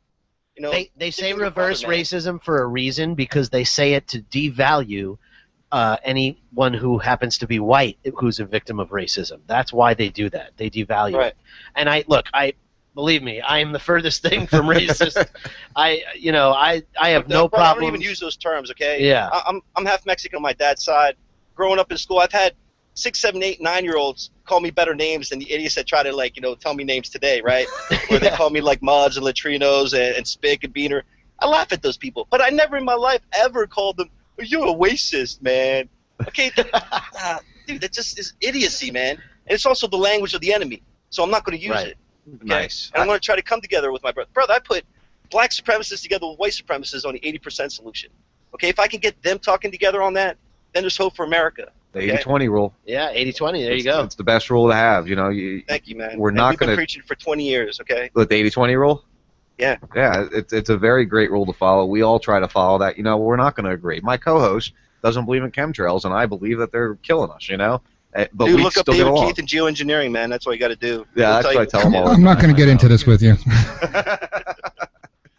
Back to Freedom Palooza. One of the things, when we were discussing if we were going to come this year, because we have young ones, Lexi, my wife, was all concerned, this is going to be a party. So as I'm reading through the page, beverage warning. Only alcoholic beverage allowed is beer in cans only. No hard liquor. Don't need people losing their minds, but we encourage people to have a good time. So, amen, man. I love that you put that in there because, hard alcohol can really take you off the deep end. I can. And the reason for the beer that. cans is because we got lots of kids running around. We don't need glass to be breaking and them cutting their feet up. Right, exactly. So, well, we live in Florida, dude. We go to the beach all the time. You have to take cans to the beach. You can't take glass. Beautiful. So let's talk about some of the people that'll be there. Let's start with the bands first, and we'll get to the speakers. You're one of the main organizers of this, if I'm not mistaken, correct? Yeah, Poker Face. We play every night. We have an hour, but what that is basically a buffer. So for however, there's times on days that we don't play at all because it's been more important that Mr. Traffic On has the whole time to speak to the crowd. He came there to be the featured speaker. If we don't play, it's okay, man. It's not about us. It's about bringing the people together. But we book ourselves each day so that we can have that buffer zone. So sometimes we get to play 40-minute sets. Sometimes we get to play 5 minutes. And then or sometimes we don't play at all. But we play at least sometime during that festival. Other bands that are like I know you had Payday last year. Is he a going to couple be years back? ago, yeah, Payday moved out west, and he's dying to come out. He has no ride out. I didn't know he left Philly. Yeah, he left Philly. He's out with his girl on the West Coast, man. Nice, good for him. I don't know if it's above or below the border in Canada. I don't know if they're in Vancouver, if they're in Seattle area or whatever. See, we got some friends up in Canada also. Mr. Burns from Heist Click. Now, did you ever figure out who Heist Click was? No, but I checked out some of the rap, and if you want to bring him down, dude, he'd be more than cool to Yeah, next year maybe we can look him up because I know they're actually going to be doing touring. I didn't realize that at the time, so we'll get back with that. So who else is going to be there? We got Poker Face will be there playing. Who else you got playing? like Heist. Okay, Galad Atsum wants to come. I'm still trying to get him for this year. The guy is an international saxophone player. He wrote The Wandering Who. He tells the truth about the Jew, and the ADL and people like that lose their minds over him. But Gilad is from England, and has threatened to come. Hopefully he'll come this year. He's got a backing band with Trevor Labonte and Karina, and I don't know, man. That'd be awesome just to have his presence there because not only can he play, but he speaks rather well. All right. I don't know if you know of a band called Secret System, Lehigh Valley band that sounds very Floydish, and the message is one of freedom. Another local Lehigh Valley band called The Tank. They're a three-piece, they're just rocking, man, and I highly recommend that you check them out, both of those bands, especially on the Patriot music side. And then there's a lot of acts from the Lehigh Valley that you definitely would not know. It's surprising that there's that many freedom, liberty type bands in the Philadelphia Lehigh Valley area because, I mean, again, I grew up in that region. I moved out of that region in 04. 03, 04 is when I left South Jersey, Philadelphia region, and I never noticed that big of a. We've been busy mentoring groups, man. I guess so, man. It definitely sounds like it. So, what kind of speakers will we see? I keep bringing up Trav Camp. Will he be back there again this year? Definitely, and he's got a new plan to save America. Kind of like I told him to dude. You need to get into the computer age, and instead of the Ron Paul revolution, it should have been the Jim Chafkan revolution because you can talk all the truth, man, and you can go after the enemy with stones. And he finally put something together. I don't know if I agree with it 100%. I'm still investigating myself on his economic policy because it's a big push. He wants to do away with the IRS. He wants to do away with a lot of things. Just have like a standard, I think either 15%. Like a flat tax type thing. Yeah, flat tax. Not a flat tax like an IRS, but like what you pay at the counter, a sales tax. Dave, what's that called? VAT, value-added tax. Value-added tax. There it is. Yeah, that's it. Sorry, it took me a while. That's all right. So, but he's kicking it off in D.C. on the 19th, but he's going to be talking to us the weekend of the 4th of July first, so that'll be cool. I got an email from Cynthia McKinney that was asking for the time and the place and the wheres. It'd be awesome to have her there. She was on the flotilla for Gaza that she got sprayed, with gas while she was on it. Oh yeah. And a few other people did too, and some of them are coming down with something. But I would love to hear her story. I'm supposed to not like black people, but I have like a couple of them speaking. Coming in to talk a little bit. I have Larry Sinclair who told the truth about Obama and his sexual identity, and he's come in to tell the truth about that and an update what he's been doing lately. That's an interesting one. I haven't heard that one yet. Larry Sinclair. I'm gonna have to look him up. Yeah, Larry was the one that basically said that Obama was gay and he had sex with him in the back of his limo when he was in Chicago. Oh yeah, I do remember hearing that. I think. He took a couple lie detector tests. Passed them, and it wouldn't be surprising. That's for sure. No. I always say that Michael's his beard, so. Oh, that is so true. All right, so we got some of the speakers there. We got some of the bands. No, I'll tell you some more of the speakers. Karen Kwiatkowski, whistleblower, retired lieutenant colonel from the Air Force. Phil Berg, assistant attorney general of Pennsylvania, that has a site up called Obama Crimes. I mean, since these are some of the pieces of shit that are harassing me, man, I might as well bring some of their favorite folk to the event, Might as well, absolutely. So, yeah, Freedom Palooza is a gathering of all the ne'er-do-wells that need to know that they're loved and that they're supported, and that we need to come together and just bright minds can think of some great solutions, man. And just my band alone, we got great solutions to a lot of the ills of this country, man. So Now, you see all these different thought patterns on how we can correct the issues we see in this world. You have things like what's zeitgeist type idea with the what do they call that society? Dave, what's that called? The society that zeitgeist suggests? Oh, I can't remember it. You know what I'm saying? Yeah. I know what you're talking about. What do they call that? Do you know, Paul? What that society is that they call it? It's a one-word thing, and it's a resource-based economy. Resource-based economy. Thank you, Dave. I knew you'd come up with it eventually. And then you see other solutions like the libertarian ideas, and you see solutions like the volunteerist ideas. You see solutions like the anarchist ideas. Where do you base your idea of solution at when it comes to solving some of the problems we see out there today?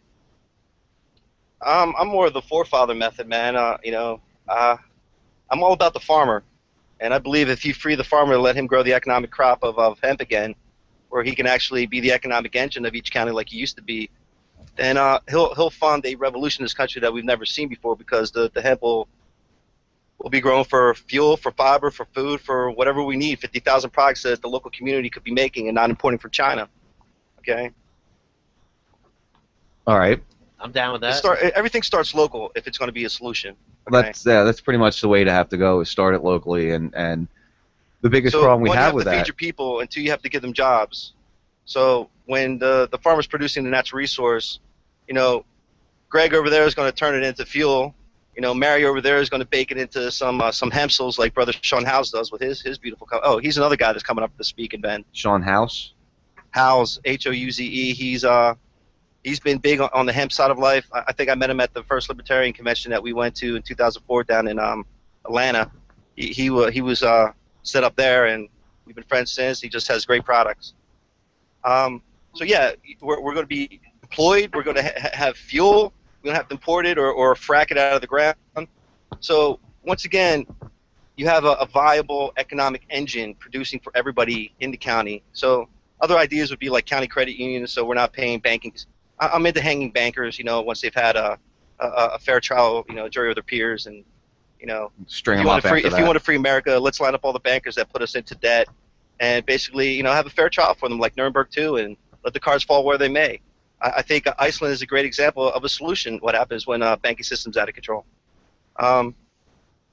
Things like garbage. Garbage seems to be another big problem in this world. So there's something that's coming on board called thermal depolymerization, where you add heat and you add a pressure in water, and it breaks down into its basic components. And we wouldn't be having what would it be, like Rhode Island-sized, island floating in the middle of the Pacific and Atlantic of plastic. That garbage would not be took. It's amazing. It is amazing that there are iceberg-sized mounds of plastic floating in the ocean. No, the one in the Pacific is the size of Texas. Yeah, it's grown. Okay, I'm sorry, man. I haven't been up to date on that one. So. Look, I can only follow so much, man. My brain only has so much capacity. I've learned. I've probably forgotten probably more than most people have learned in this world, man. So. It is amazing how quickly these things develop and change on us, constantly moving forward. I'm going to have to reference this because, and I want to understand it. As I searched for Freedom Palooza, Paul, I come up with it, and I'm not. This is not. Don't take this the wrong way, but if you search Freedom Palooza, the second or third link comes up saying anti-Semitic running Freedom Palooza. So let's address that, and let's really kill that whole theory, because I'm friends with Jack Blood, and I've listened to your interviews with him, and he really stands strong with you and stands strong with what you say, and a lot of people mistake what you're saying, I think, and put it the wrong way. So I want to give you an opportunity to try to make it understood in a way that maybe people won't mistake. Well, it seems like there's only one group that you can't talk the truth about, and in a free society, that's unacceptable. So what Poker Face has done, since the Jews media isn't going to tell the truth about the crimes of their tribe, or the criminals, then we have taken upon our mantle to do that. It's not the only thing we talk about. That's like 5% of what we talk about, but it's the only thing that grabs attention. that the parasitic groups of the ADL and SPLC and other Jewish groups are concerned about, because what happens is we expose a lot of their sacred goats. And they need to be exposed if America is going to be free. And the problem with America is, and with most of the patriot, people out there, whether it be book writers or video makers or talk show hosts or whatever it is, bands, when it comes to the Jew question, where do you stand? Can you tell the truth about it or not? If you're not telling the truth about it, then you're denying 60 to 80% of the information to the people out there for them to make an informed decision. Okay, it's the 800-pound gorilla smashing up everything in the room that nobody wants to talk about. Look, man, I've seen people starving in Morocco. I've eaten a watermelon, spit out the seeds and the rinds and thrown it on the sand because it's biodegradable, and leave and watch 12 little black kids come out and eat what I had left. Right. Okay? Real poverty. That is true poverty compared to what people think here in our country. What poverty welfare is. Poverty is nothing compared to real poverty. Okay, where people live on mud or on dirt floors and have mud streets. Okay. So anyway, to me, not to be able to tell the truth in a supposedly First Amendment country like America, because my Canadian friends, like off the top ham, he can't even tell the truth. They have him in some kind of thought crime prison right now. Up in Canada? Okay? Arthur Topham in Canada. Yeah, look him up. Yeah. Anyway, that's not America for me, man. And I've had family here before the French-American War, fighting every war that this country's been in. Okay, so my family's bled for this country, and I take that personally. So when somebody tells me I can't talk about something, I'm like, well, why can't you talk about it? Well, it's not polite company, or it's not right, or it's not. Why isn't it right? The truth is the truth, and at the end of the day, that's all I care about. And what happened with us in Poker Face is we kept going down that rabbit hole, where others didn't want to go down because they feared to tread the where to go. All right? People can talk anti-Muslim crap all day long, man. Right. All right? Yeah, They absolutely. can talk all about Sharia law, but hey, no-hide law got enacted in '91, and why aren't you concerned about that? What right? is that? What is no-high law? Tell me what that is. No-hide law got passed in '91 as an education bill under Rabbi, I think, Schneerson. And basically the no-hide laws are, once the Bolsheviks are fully in power, and we've seen what happens when Bolsheviks are fully in power, like they did to white Christian Russia and white Christian Ukraine. They murder whites, okay? That's what they do. Their own people. I've got several quotes from leaders, both secular and rabbinical, of how they want to murder the white race from the face of the earth because we're the biggest threat to them, all right? They want one color, a sub-color, a brown color, a tan color of the slaves, the 500 million that they want down in Elberton, Georgia, that they bragged about in 12 different languages. Mm-hmm. For the sake of humanity and nature, we need to pare it down to 500 million. You talk about the Georgia Guidestone. Yeah, Georgia Guidestones. Yeah, we urinated on them on our way back from the 2004 Libertarian Convention. We have a video of that. You have a video of it. Peeing right on the Georgia Guidestones, Ben. Dude, this guy's Jewish, but he has a great show. Brad Metzger has that Uncoded show, and Where he went and visited. He went yeah. and visited the Guidestones, and he tried to find out who the guy was that paid all that money to have them built. And the banker is still alive that took the frickin' money in the first place before they were actually built. Right. And he kind of worked as like the appropriator for all the funds while that whole project took place. And he's not saying, and he's going to take it to his grave. Yep, they won't. Yeah, a lot of people are saying it's Ted Turner. Yeah, I've heard that before. I've heard that as well. Yeah. All right, so. So basically, brother, what happens if you tell the whole truth and nothing but the truth? You get called names like anti-Semite. Because I have a different take on what happened during World War II. I'm a Holocaust denier. Look, for me, the numbers don't add up, and we could go from the population of Jews increasing after World War II, and that's in the World Almanac. I keep saying that they were dispersed and displaced, and most of them didn't die.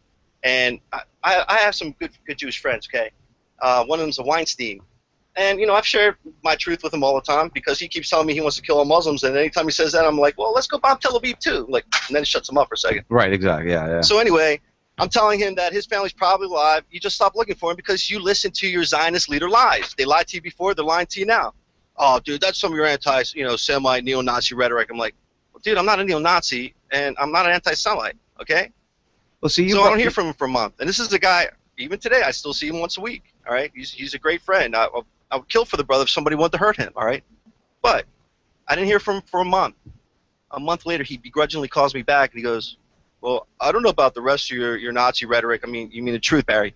He goes, but 2 lines of Weinstein's we all thought were, dead, gassed in the camps, you mean in the mythological ovens that didn't exist.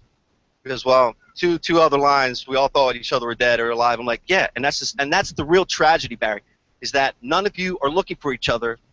Okay? Because you're told Because they're you dead. all left. Most Right. of you left, or you're put into work camps as punishment because you didn't move to Israel or Palestine during the Haber Agreement from 33 to 38. Okay? You put into work camps to make you miserable enough to want to move into Palestine.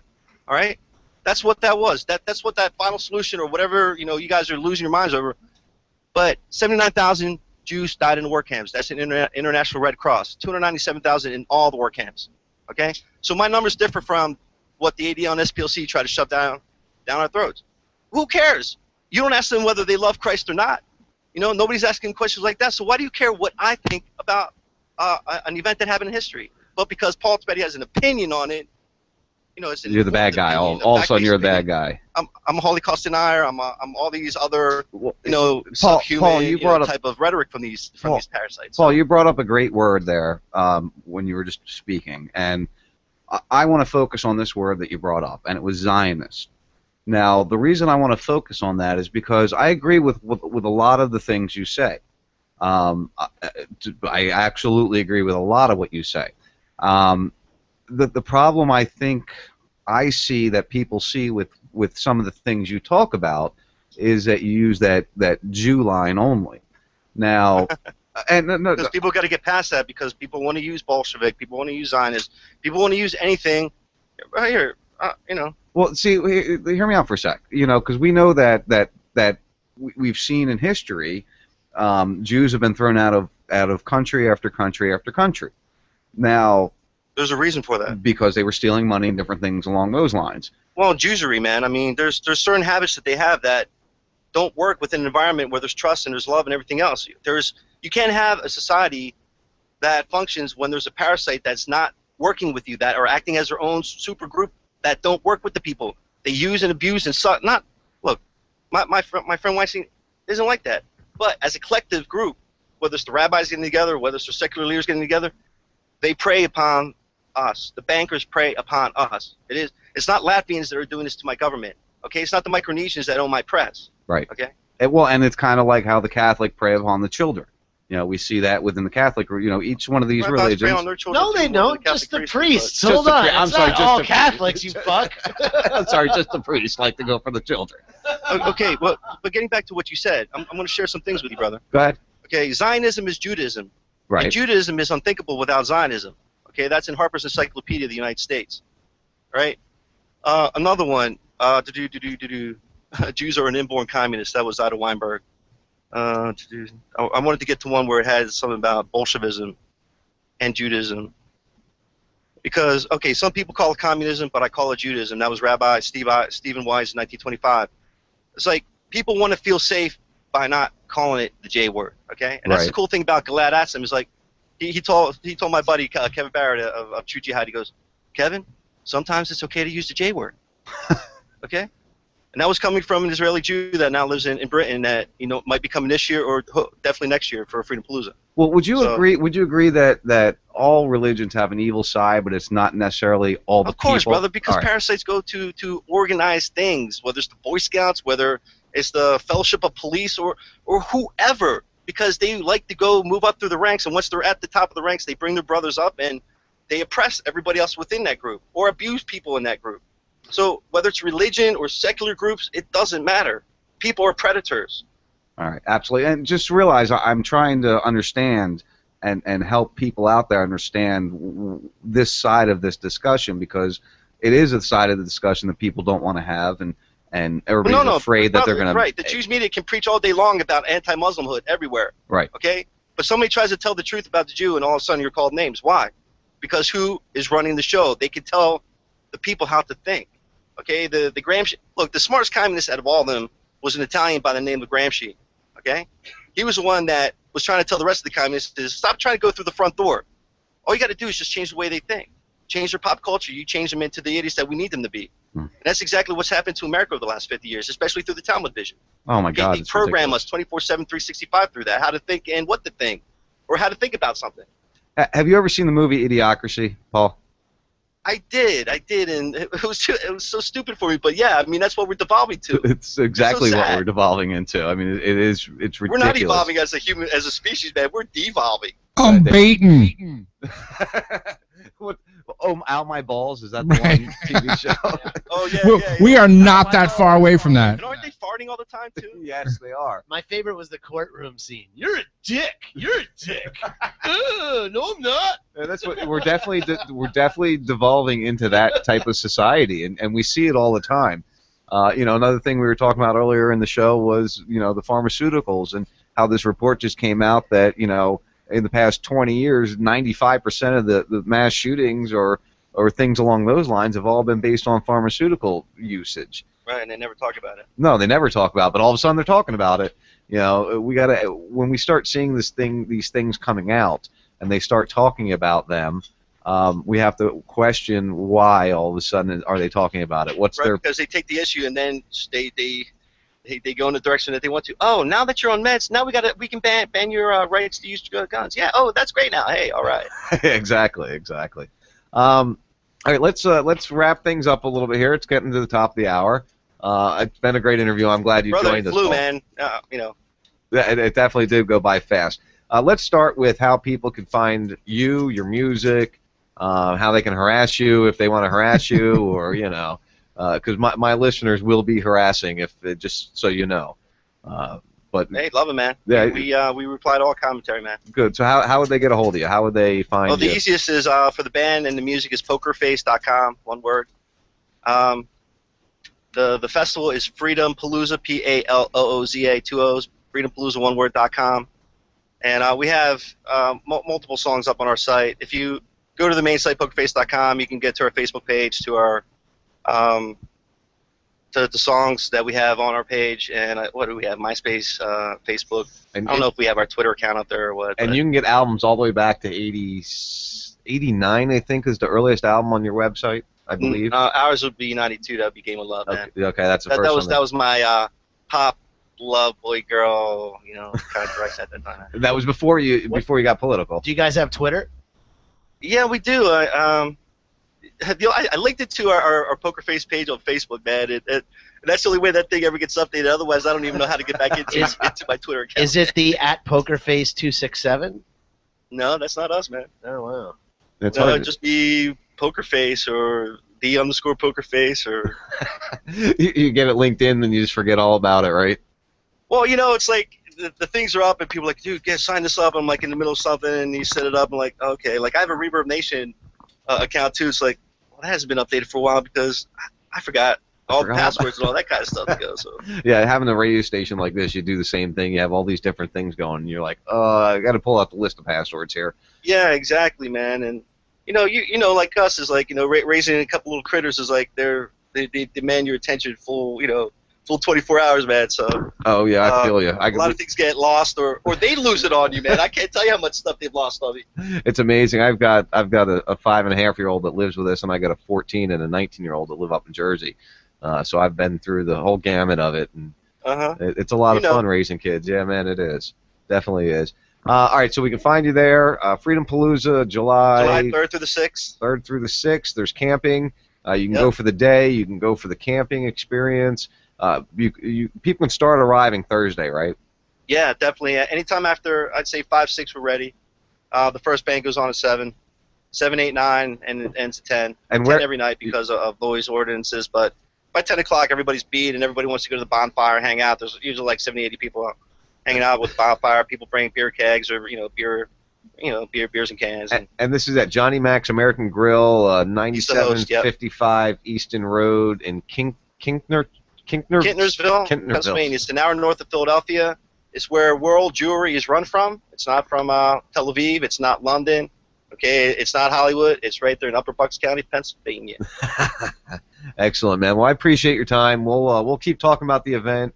I know Jack Blood's going to be one of your speakers up there. He was. Dude, looking forward to that, man. It's always great when Jack's in the house, man. Yeah, he's a great guy, and he does some incredible work, and I appreciate him a lot. So. Man. All right, Paul. We'll talk to you again soon. If there's anything I can do for you, let me know. Everybody, thank you. It was great to talk to all of you. Thanks, Paul. Appreciate your time, man. Have a good night, buddy. We'll talk to you soon. All right. And there goes Paul. That was a good interview. I enjoyed talking with him. I think we got somewhere on that conversation with the whole usury Jew Zionist. So You know what? It's so difficult because you're right. It's like a hypersensitive time, especially with the media. They're nothing but implicit in most of the problems. And I'm kind of a big fan of Michael Savage, Right. who talks about the race issue in media a lot. And, he kind of comes from the place, and I kind of agree with him, where why do I wake up in the morning and I'm supposed to feel bad about being white? Like, that's the part that I don't get. Right. Like, all of a sudden, damn us, we're horrible people because we're white, and we should really just give everything away to anybody who isn't white, Well, that's regardless of what your race is. That's one of my biggest problems when people bring up slavery and all those different things. You know, it was a horrible time in a certain group's life. Well, but guess that's what? just the There's thing. been The Spanish slavery. Inquisition happened, too. Should we fucking feel bad about that, Right, there's too? been slavery for thousands and thousands of years. Every race has been a slave at one point in time in history. Hey, believe me, I'm Irish, so, in the first signs in Manhattan when people are coming over in boats were no blacks, no Irish. Yep, exactly. I'm Irish, too. I'm Italian, Mexican, and Irish. Yeah. I told you, I'm a drunk that hates myself. So, Dave, what's your takeaway with the interview there? I don't want to talk about it. You can't. That's. I think he has some stuff that kicked in that made him not feel like talking. Well, there's that, but it's just I differ on some of the things he's thinking about because he's focusing on Jewish people, but yet the same thing could be said about because they're white. So why not just blame white people? The same thing can be said about anybody in a position that controls money, currency, or business. Well, and that's where I was going a little bit when I brought up the Zionist thing, because a lot of the Jew that they talk about in this whole thing have branched out, and because they knew Jew was a bad thing, you've got some that have become Christian, you have some that become Catholic, you have some that become Muslim, and that's where the Zionist part falls into it. You're losing me, brother. You're really losing me. No, that's serious. I'm serious. I know you are. That's why you're losing me. Because I am serious, I'm losing you? Yeah. Hey, this strip is kicking in. Can we take a break and get all fun and shit? Okay. Even though I got like 8 tabs open, I didn't get to any of it. Well, we'll get to it. We got time. I don't want to. I want to have fun. I don't want to. He's just going to whine. La la la la la.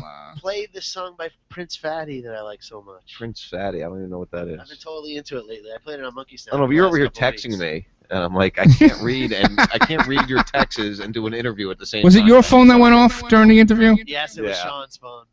Well, I'm on call for work, so I have to leave the volume. Right. I know you're going to be texting me like crazy. Can you play the song right from my iPod? Not right this second, but No, we when you can go to during the thing. Hold on. Survival of the Fattest by Prince Fatty. Survival of the Fattest. Yeah, it's a fucking reggae song, and it's awesome. We'll have to pull that All right, one up. cool. Yeah, we'll pull that one up and listen to it. I want to thank Paul. Make sure if you guys want to check out a good event, Freedom Palooza, Pennsylvania, July 3rd through the 6th. Should be a good time. Lots of different people to meet. Like I said, Jack Blood's going to be up there, and a lot of other good speakers that are within the freedom, truth, liberty movement. I hate to have to put it that way, but we got to call it something, right? All right, guys, so the first 52, we're done. The second hour, we'll be moving into the third hour, a little fun hour, maybe some scotch and some other things going on. So we will be back with you in a couple minutes. Enjoy your break.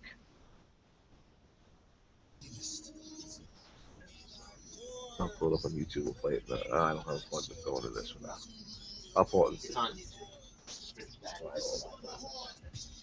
It's so good, dude. Why don't I just download it? What's the name of it? What's that? Survival of the Fattest. Hi, Buzzy. Talking about the survival of the fattest. Yeah, I win. Listen, I'm going to go pee and stuff. Sit tight. We're on a break right now. All right. All right. Dad.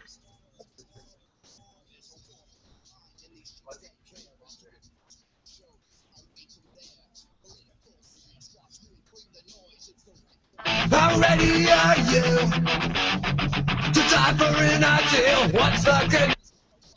That don't sound right. Notice how the good things in life don't last for the slow. You so sadistic, you really survive your shoes. Let's make pop, Mr. Conspiracy Clock. That's why it's down on this riveting track. So don't hold back. That's how I roll when I return.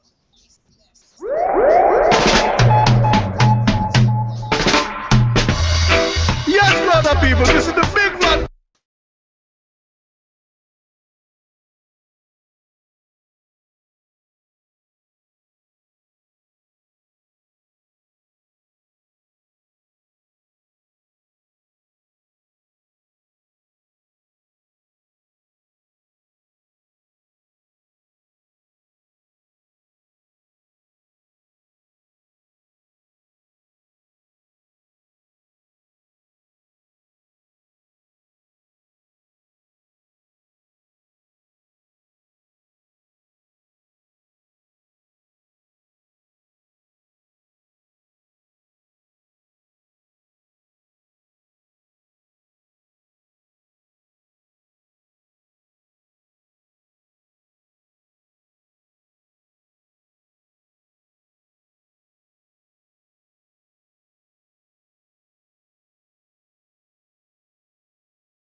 And boy, talent like these rhymes were no thought of mine, and it was just all divine. Freaky guy got a plan for me, world trying to hold me down like I wouldn't stand for it. So I get up with the morning paper, hustles on the corner scraping, trying to bring home the bacon. I'm trying to make it home. Where the land is, praying all walk along. But the fact is, we lost so many. The rest is going through it with me. No dream the limit, but I appreciate the love they give me. I won't forget what Hey, Sean. Hey, Sean. Yeah. Do you know that the last couple times, now I don't know for sure, but I keep getting messages from Trip that you're actually grabbing a show from the wrong stream? Yeah. Hopefully in the next week or two he's going to start it on his own. All right, cool. I'm hoping. I'm already doing more than enough. I hear that. I want to. You still there, Buzzy? Yeah, I'm here. All right, we're almost on the break here, so. I have an idea what he's going to talk about. No, not yet. We're going to do it during the third hour. I'll pull it up for like a fun thing.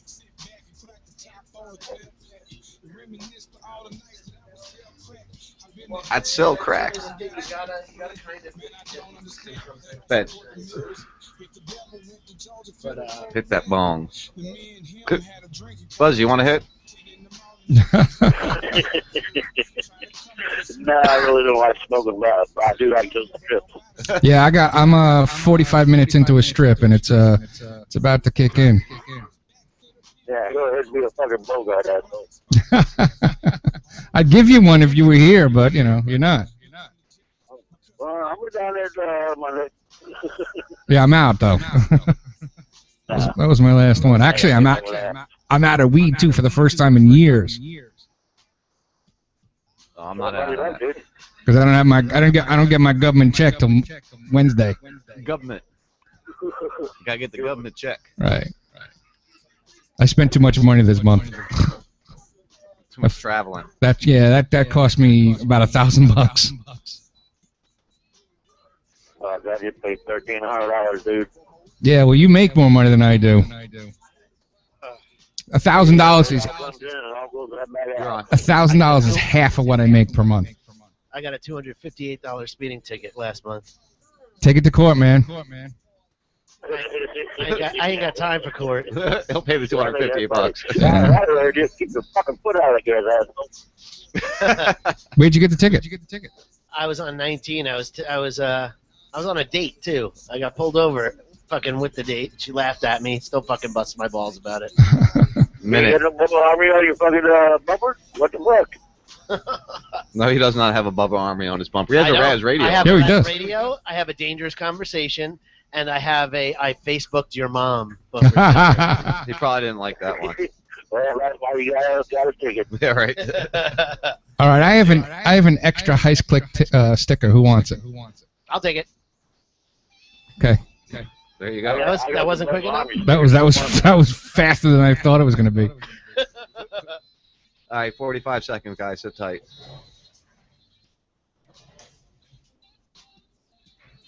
Was it loose? I got one of those Sweet. floating around somewhere. It's a window sticker. Where's the cat that wants to fly? Look, she's up high. That's the she, He's right? up high. All right, sit tight, guys. Sit tight. Sit tight. Really fun. Sunny and pepper. Salt and pepper.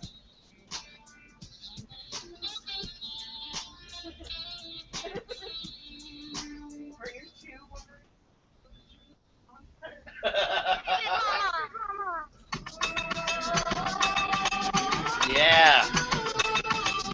That's good shit. Hey mama, this that beat that make you move, mama. Get on the floor, mama. We the blast masters, blasting up the drum. As we all know, that means it's the third hour on the first 52 on RazRadioLive.com.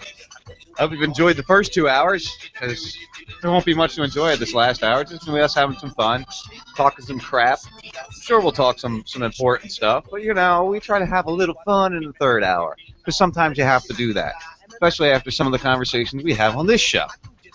Now, we'll probably touch a couple topics before the end of the hour. I just touched my topic when you weren't looking. Well, dude, can't you do that on your own time? I can and I do.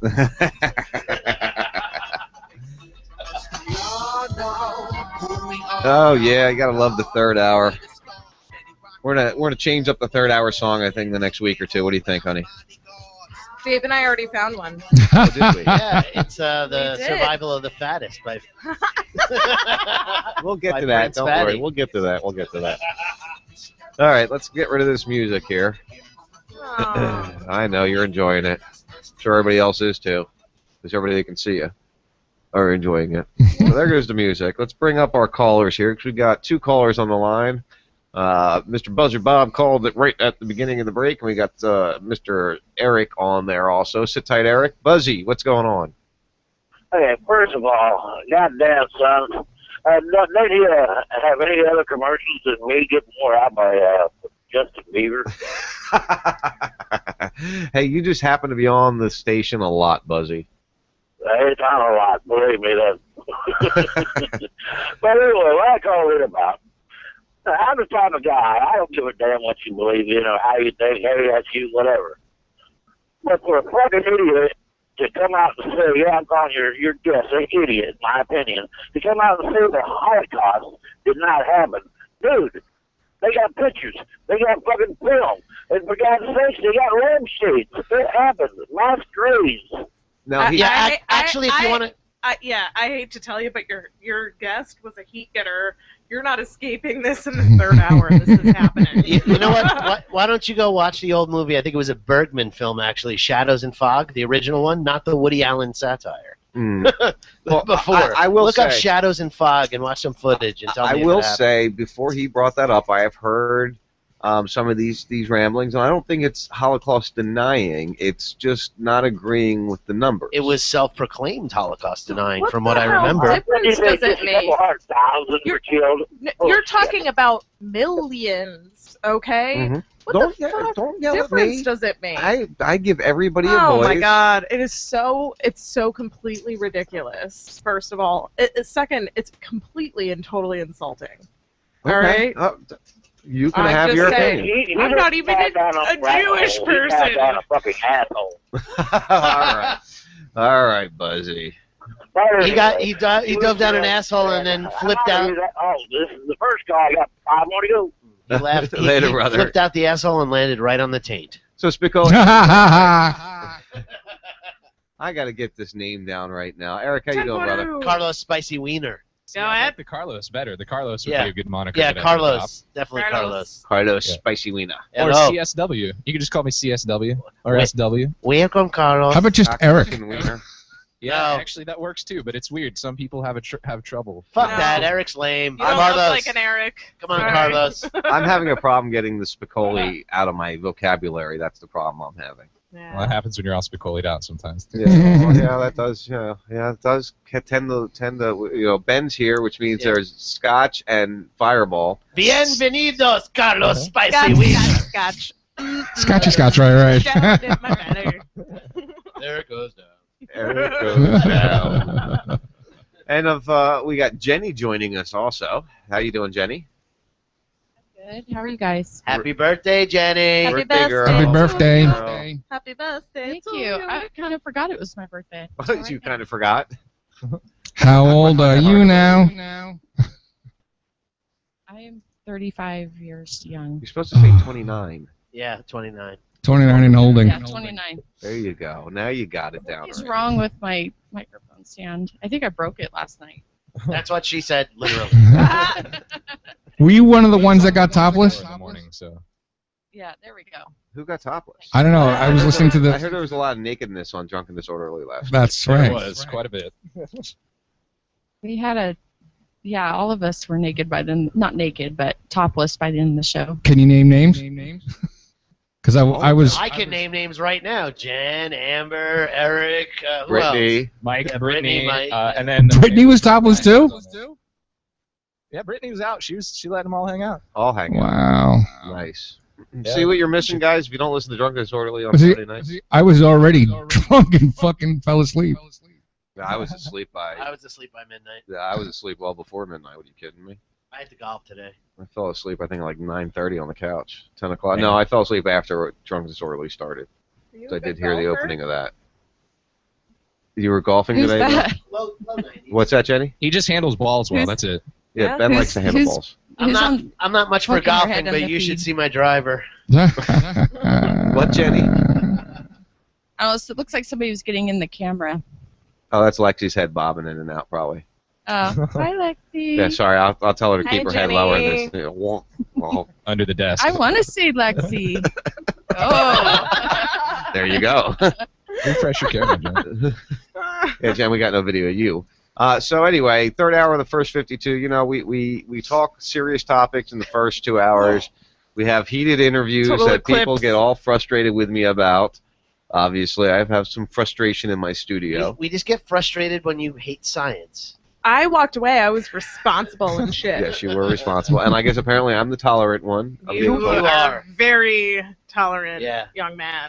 Good for you, Sean. That's his middle name, Sean Tolerance Raspatello. Yes. It is. I tolerate it all. You know, that's why I can do the Shannon Burke show and why I can take the shit I take on Twitter and Facebook. I mean, I don't Nobody takes it like you, Sean. Yeah, I take Especially on Thursdays with Brad. I like taking it from Brad. Wow. Oh, that was an excellent drop. Somebody please get that. Yes. I didn't hear it. What'd you say? 11:15. No, I'm not saying it May again. 31st, Yeah, go find it 2014. now. Yeah, no, Thursdays are fun because I like to start with Brad before he gets on Dangerous Conversation, and then it goes on usually for a day and a half or so. Oh yeah, like into the late night. He's just like can't Twitter. sleep. He's like, fuck it, I'm gonna fuck with all these fuckers. Twitter here. explodes. But do you know what Sean said to Dave before we went live? What? That my favorite comment of the entire day happened before we went on air. What was it? We I were don't remember. we were all on Skype with Dave, and Sean goes, "Hey, I need you in my stuff, man." I was talking about my computer. But you said your stuff. Your stuff. In my stuff, Dave. And You need to junk. get involved in that business. My stuff and junk. Get in my I need you in stuff. my stuff, man. Get in my stuff. HR is stuff and buff. That was. Stuff and buff. All right, so Dave, do you have any? What kind of stories did you have? Is there anything that we can lightheartedly discuss that you got there? I don't have any lighthearted stories. Are you kidding me? Hey, what kind of porn you been watching lately? I mean, you know, what you been into? Oh, I like the amateur stuff, the real amateur Yeah. stuff. What do you like the POV, real. or you just like the dirty, naughty? Like the POV? casting Well, couch. She likes the casting The casting couch is just an empty room. Well, casting couch, you know, most of those girls are from Arizona State University, right? That's where that whole room is. It's right out off campus at ASU. You know a lot about that, man. I know a lot because you know Yeah. why? I also know that's the highest ratio girls to guys out of any major institution, and I also know that they were the like ladies of Playboy with the hottest fucking campus last year. So you should totally go to Arizona State University. I'm considering going back to college at my old age right now just for it. Just to go there. I'm going to tell them all I'm a producer, and I'm going to produce some protein shakes. Those are some of my favorite videos, though. I'll have to say I like the casting couch ones too, because they're all stupid. All those girls are stupid. Have you seen the They're Sex in on it, Panda dude. or whatever one? No, The there's some that are giant really furry with No, the they giant know what they're cock, just doing. dildo strapped on the Come front. on. The most They're- petite. They're in on it. That's the best part. It's not They're really a like, surprise. yeah, they're No. they're putting that shit on. Yes, Yeah. they are. No, I They don't get know. paid. Oh like- yes. No, they get paid up Yeah, front. yeah, I don't know. yeah. No, Maybe no, I'm just not. stupid. I don't know. They're They're not not- stupid. Yeah, they're Or maybe making I'm money. No, they're stupid. I say when I search for porn, I search stupid bitch or stupid chick. Wow. Like, seriously, I do. Whoa. Like stupid bitch or Lexi, I swear, I dumb think that might whore. be a comment. That might be a compliment. What? Wow. So, have you moved on from your tranny fetish? Is that just Now he only. I think Now Lexi he only felt wants. better about the tranny porn than the dumb bitch porn. Yeah. Yeah. What the fuck? I like stupid women. Sean only watches retarded porn now. or Hey, amputee porn? Have you ever watched handicap or amputee porn? Oh, Oh my God, Oh, When- what the hell when you is stretch wrong those with stubs you? up out of the way, Whoa, dude. what is Now, wrong with my you? favorite is terminal patient porn. Oh my That's God. really my favorite. They're a little Life too. support. They're a little too quiet for me. I'm sorry. They're a little too quiet for me. Wow, you derailed quickly, sir. Hey, you know, Whoa. it's just what it is. My favorite is international sex slave porn. Wow. That's my favorite, really. You know, hey, I bought this girl. I bought this girl $18 American, and you can Sick try. shit. Come on. Come on, hey, look, she's good. I bought her $18 American. Waffle That's House pretty waitress cheap. in the bathroom porn. Yeah, seriously. That's a hot Waffle topic House there. waitress in the Whoa. bathroom. Yeah. Have you ever seen Waffle House waitresses? Yeah. Have you never Ooh. heard the funny story? Jim Florentine has a story about he just fucked a Waffle House waitress just so he had a 15-minute bit to talk about the next day. Grossing me out. Yeah, I don't want to think about that because I don't think I've ever seen a cute Waffle House waitress. Ever. They're always rough. I mean, like, they would They win are. a knife fight in general. Yeah, biker chicks or They're- yeah. they're In all the only- generalities. Yeah. If it was a knife fight, Yeah, but you're going. you pick a You're Waffle going House into a chick. Waffle House at 2 in the morning, drunk. So They probably should don't be look rough. that bad. Well, hey, the Nothing Waffle look- House is the #1 place to be when you are drunk. Nothing looks bad at 2 Guaranteed. a.m. in a As- Waffle House. In the so. low Right, in the low rent exactly. waitress category, they're the only ones that actually use cheap lipstick to cover up the cum stain. And just think, they're always greased up. Yeah, that bacon, fucking bacon grease on their nips. Ooh, yummy. Maybe it's Maybelline. Seconds is lube. You taste like bacon. Ben is full of knowledge. Yeah, Ben's always Useless full knowledge. of useless knowledge. By Sounds like it's far. coming from experience. Yeah, probably is. I got so much knowledge in me, a little bit's leaking out right now. He buttered It's coming his out the toast tank. right off her ass. You. Oh man. Oh, that What just happened to Dave? really Is went he bad. okay? Yeah, I'm here. Staring at us Dave's like we're fine. crazy. He's got a Kevin pose with the neck slightly crooked. Well, I'm looking at my computer. There's another one over Goatee here. And the glasses. Actually, you're totally trying to copy Kevin in Arizona right Yeah, now. you do look like Kevin Yeah. in Arizona. Oh my God, dude! I It's almost. Holy shit! I know, right? Holy shit is right. Look at him with the fucking stupid reflection on his glasses. He's just the only thing. You're is, completely freaking me out yeah, right now. If your audio cut out every 3 seconds. Oh shit. Oh, we love you, Kevin. That was so fucked up and funny as fuck. You should take a picture of it. Yeah, take a picture of it. I'll keep looking forward just for Can you. you tweet it, please? Sorry, I got so the we can sneezes. see? All right. Wait, yeah, I gotta take a picture. I got the This is- sneezes this going. is Sorry too about good. that. You is. really do. Dave, Yeah, you do. I'm taking a oh picture my now. God, I know. We'll True tweet that So out. story. fucking hilarious, True dude. story. Everybody's right now. taking a picture, it looks like. I'm trying to make it come up. He's even got the shirt with from the all sleeves different cut angles. off. Well, just so you guys know, I mean, I'm older than him, right? Yeah. Yeah. So he's copying me. Yeah. You're old like a year, but yeah, you're older. Like Yeah, you guys are my right age. around the same age. But no, Kinda. he looked like that on Skype before you did. No, I wear the same shit. No, but seriously, You're all, this is tonight me. you really look like him. All right. And I'm gonna tweet Poor the Dave. shit out of this because I am a Twitter whore. So, as I already said. so At I got Parsley. the two of you on, and I'm assuming you two called me for a specific reason together. I'm assuming it's to talk about Lee Camp tomorrow because we haven't done that yet. So let's talk about what you got coming up tomorrow, guys. We have a special morning release tomorrow at 11 a.m. Eastern Time. Mr. Lee Camp will be on with us. Really? And then we're coming back. Then we're coming back with our regular show at 5. Did you see his Replay. his RT special or show? Yeah, there's gonna be a couple things to cover. Like that's his new thing. Yeah, the RT redacted. Yeah. is- Wait, he's doing a show on RT now. Yeah. It's actually pretty good. It's about 30 minutes long. You find it on YouTube. Go because Russia Today has a Called YouTube Who, channel. Who Punched My Taint? No, it's called. I Actually, think last night it premiered. Actually. I think we have RT on our cable service now down here because I know we have what's the one Al Jazeera. I did. Yeah, I got that. Bless you. I said Thank you, appreciate that. How this year? And what's gonna be cool about seeing Lee Camp? You had him on your show already, right? He's been Yeah, a while back. Yeah, probably. I think I was still with Johnny English when we had him on. And it's really cool. Jenny is the one. She's actually booking all these great interviews coming up.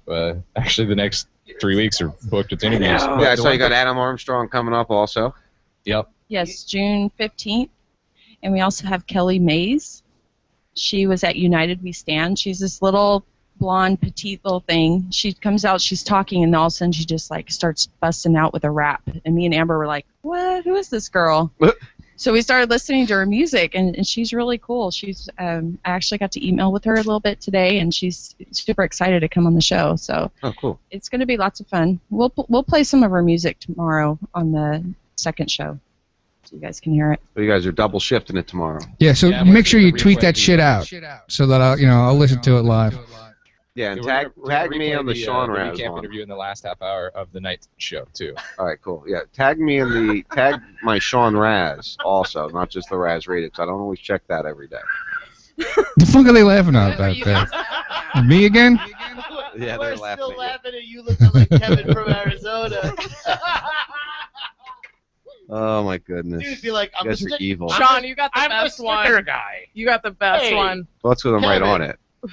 Oh my God. It's Oh, so I wish good. Kevin was here. I wish Kevin needs to Skype in. Oh my God. They can both be right next to each other. Oh my God. That was the funniest thing I ever saw That in my has life. to happen. Do we Oh have my his phone? I'm gonna goodness. call him. Oh God. You guys are evil. We are totally off the You guys are rails. funny. This is what happens when Ben comes to my house for a show. Yeah. Ben's gonna like laugh himself in a coma. I've been He just close got to passed that. out from lack of oxygen. I'm surprised I've never been evicted, thanks to Ben. Yeah. I've tried. that Ferris character's visiting Sean again. Yeah. Castle was supposed to call in tonight, I thought, too. He might not be. Right. I thought he was. video call us right now? Skype it.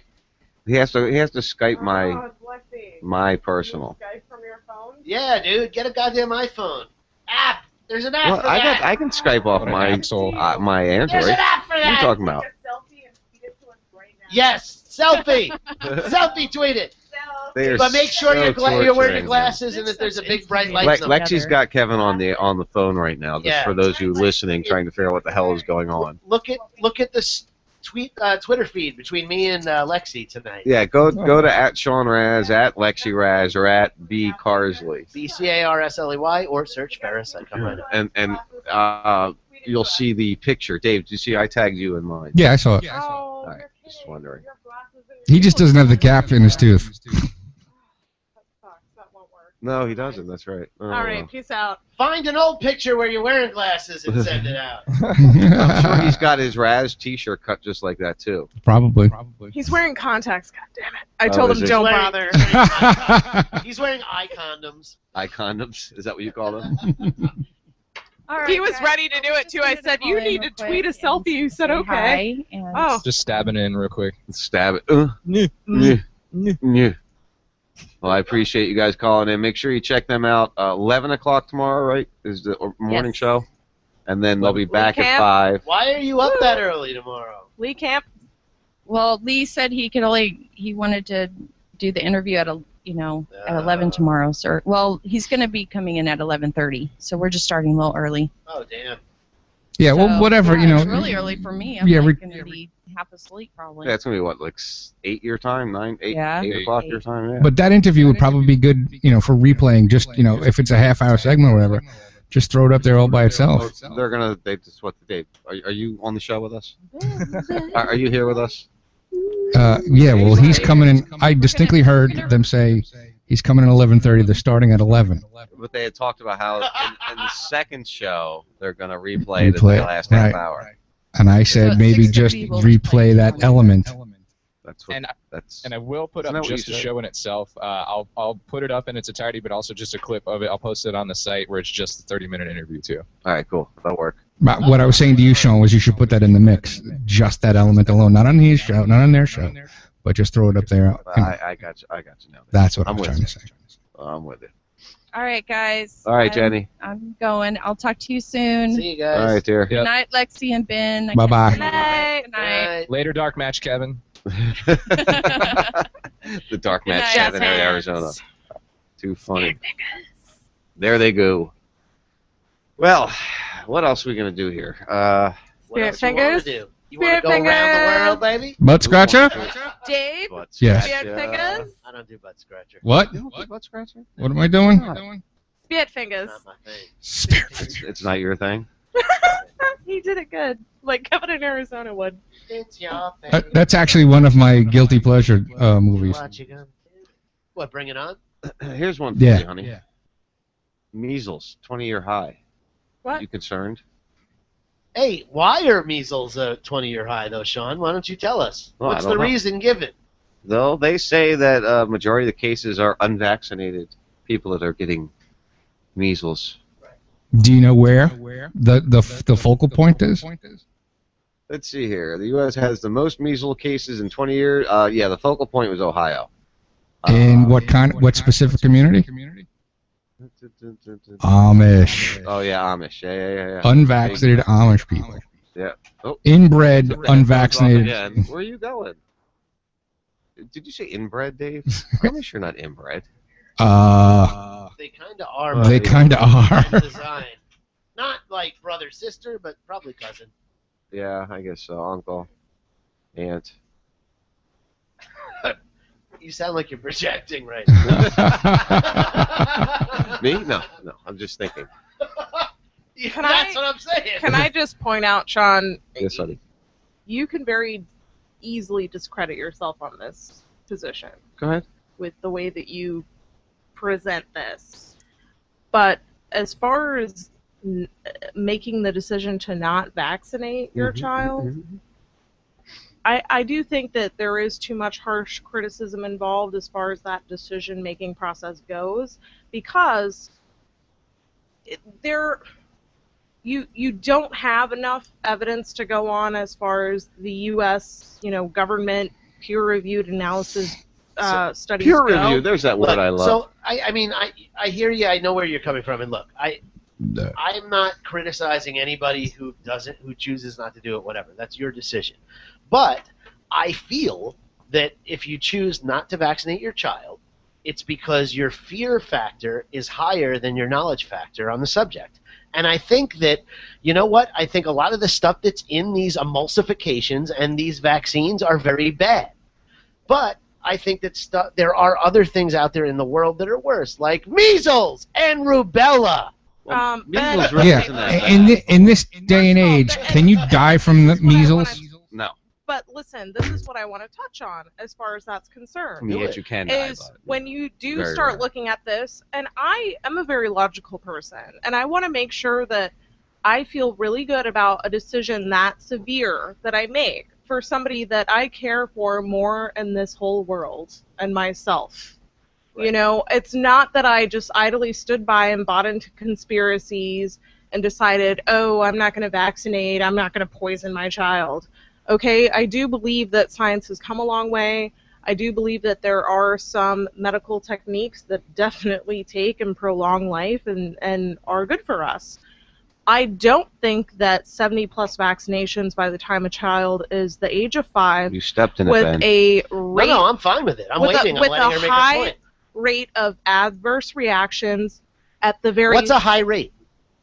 A high rate is... What is a high rate number-wise? Tell me what a high rate is. The reason I say high rate is because when you start considering if the risk is worth the reward, you realize that it's not. It way outweighs the likelihood of them contracting those particular diseases, which are all pretty much 100% treatable. I'm letting you finish that, but I think that you're right that in what you're saying and the numbers and the facts that you are using, that is correct. However, the problem is that the real major studies that are actually on file, and listen, this is not conspiracy, this is not media, okay? These are people who are doctors that do studies over years and years and years. And sometimes medical thoughts and practices and procedures do not seem to be right. But chemistry meets biology meets a lot of other things, turns into something else. So every vaccine is loaded with as many possible vaccines as possible that will hold that particular emulsification, which there are many extraneous chemicals and other active ingredients, so that that mix will stay. And what they use is they use 2 usual ingredients, part of that which is an emulsificator. But that's another thing that bothers me, Ben, is that they are using those things as stabilizers. You have to. And that's well, chemistry. you do have to have a stabilizer, but there are much healthier alternatives as stabilizers that could be used. So what are we doing? We're Science is always right till it's belittling proven the wrong. worth Right. of a human being for cost effectiveness and something that's being injected into their body. I don't and think our that's children, we're doing that to our children. I'm not arguing the fact that you're passionate or that you've tried to read up on this. But I am going to I didn't stress try the to fact. read up on this. I read on this all the time, Ben. Well, okay, well, you read the. Sean, should we just have a conversation by ourselves? No, I'm not reading bad science. I'm reading everything involved. I really, truly am. And Ben. don't mind- But I'm sitting here and making comparisons. And Posting look, a show here. I can get him vaccinated when he gets older. Yeah. My problem is the process of the whole thing. My biggest issue is Other that they people's load. problems are that they could get they're something loading their serious and then children. bring it to their other children. They're doing 3 and 4 vaccinations at So, a time. do you want some There chicken are McNuggets, Dan? proven and shown Get you some chicken adverse reactions to this. Even Stop if it talking doesn't over your wife cause making her point. I'm sorry. permanent brain damage or autism or whatever, even if it doesn't do that, there's kids ending up with bowel issues, brain damage, all kinds of different organ failure issues, blood disorders. I just think that that's really wrong. And No, I think that the well- science or whatever you're reading is very bad and dangerous. Let's not forget the $80 million that have been paid out by the If- Vaccine Injury Court, the private, silent.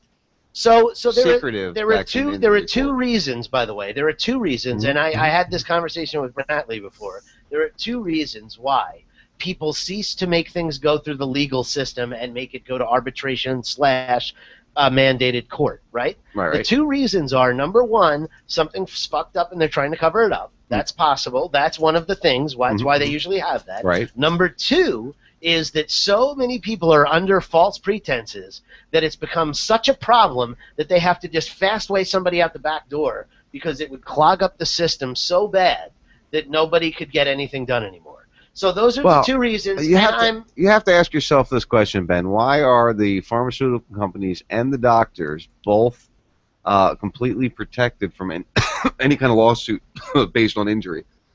That's not true. They're not.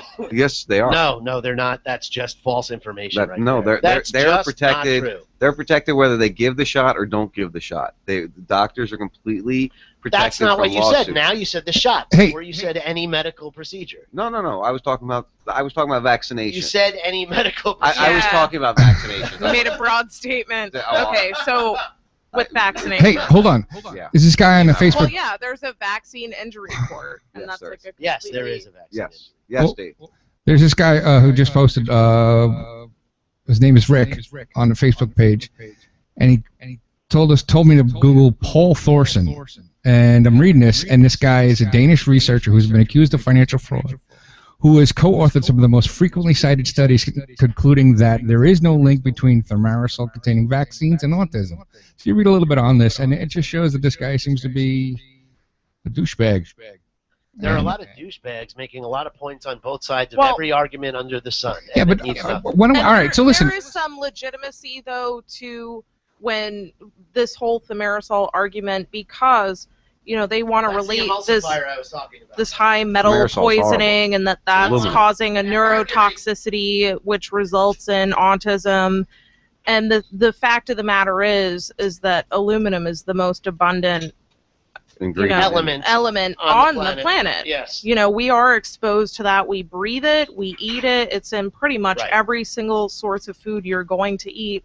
We do already have like a high amount. I don't think that it's due to thimerosal. I don't think it's due to each individual vaccination. I think it's due to the overload. When they're doing 3 and 4 at a time, when that body is still developing, the brain is still developing, and you're slowing it down, you're shocking the system, it's creating a overhaul, and it is shown that there are 1 in 4, sometimes more in studies, that cannot handle it. Well, that's a high amount of children that are potentially getting damaged. So here's the real truth, and this is the real scary part about it. And I posted the actual journals from the American Health the World Health Organization last week on Facebook. Yeah. So the problem is that real studies actually have been done, and they really did study and count the number of people and blah blah blah and all that stuff. And that's how real science is done, is through actual trials. And the problem is that the 3 studies that came out, number 1 came out around 2000, 2001, number 2 around 2003, 2004, and then they did 2 more between that point and 2008. And the problem is that they actually proved 2011. Well, that was the last one that was really after the first trend, which is that they've already proven that there really is no link. And I'm picking something specific, so I'm not saying that it's great for you. I'm saying it doesn't cause autism. It's just not true. And that the emulsification agent that you were referring to before, there was some question because it was so commonly used in a certain region that had more cases. Right. But they turned out to be false when they looked at the other factors and the way that autism was defined and I reported. agree with that, and that's why I don't like to buy into the whole autism spectrum, no pun intended. Right. But that's a valid point because autism really means a lot. All right, so wait a minute. Hold on. I do think that a cluster of vaccinations can trigger autism. All right, so go ahead, Dave. Hold on. We have to think. Let's try to reverse engineer this. Could you lower the thing because I keep hearing myself in the echo, and it's freaking me out. Why is it that in countries that don't vaccinate, there's no autism? Because they don't even have bread, Dave, and they can't fucking pay That's somebody to count irrelevant. how many people have autism. All right, so then Bullshit. what is causing? No. What is causing autism? Well, because everybody seems to say what isn't. Why doesn't somebody say what it is? And we could use circumstantial evidence to try to figure this out. Because whatever the detractors are saying seem to be wrong. Because I got a friend who's got a daughter that's from England that's got a autistic daughter, and we were having this conversation long before. From England or just the daughter? What? You said from England. Is the daughter from England or just the friend? Or both? No, the whole family. Because he's not here. Otherwise, I'd have him on the show. You've got to classify or clarify things for Ben. You know that. But yeah, because he's an ass. Paint the picture in my head. So this was actually like in 04, 05 when I was talking to him about it, and he was researching. The guy was smart. He goes, I need to find out why there's no autistic children in Africa, but yet in all of the first world countries there is.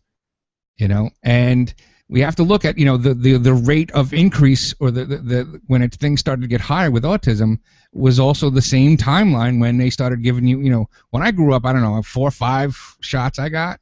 Now there's 18 or now there's 64 there's by the age. Yeah, By the there's a age of shitload 2 and of a half, 3 years old, it's up to 64 shots. It was like 5 or 6, Dave, when we grew up. Yeah, right. So I got maybe 10 at the most when I grew up. Right. So we can take some of this evidence and make an assumption of this looks like something, and then you start to look at the other side of the coin. Why is there a special vaccine court?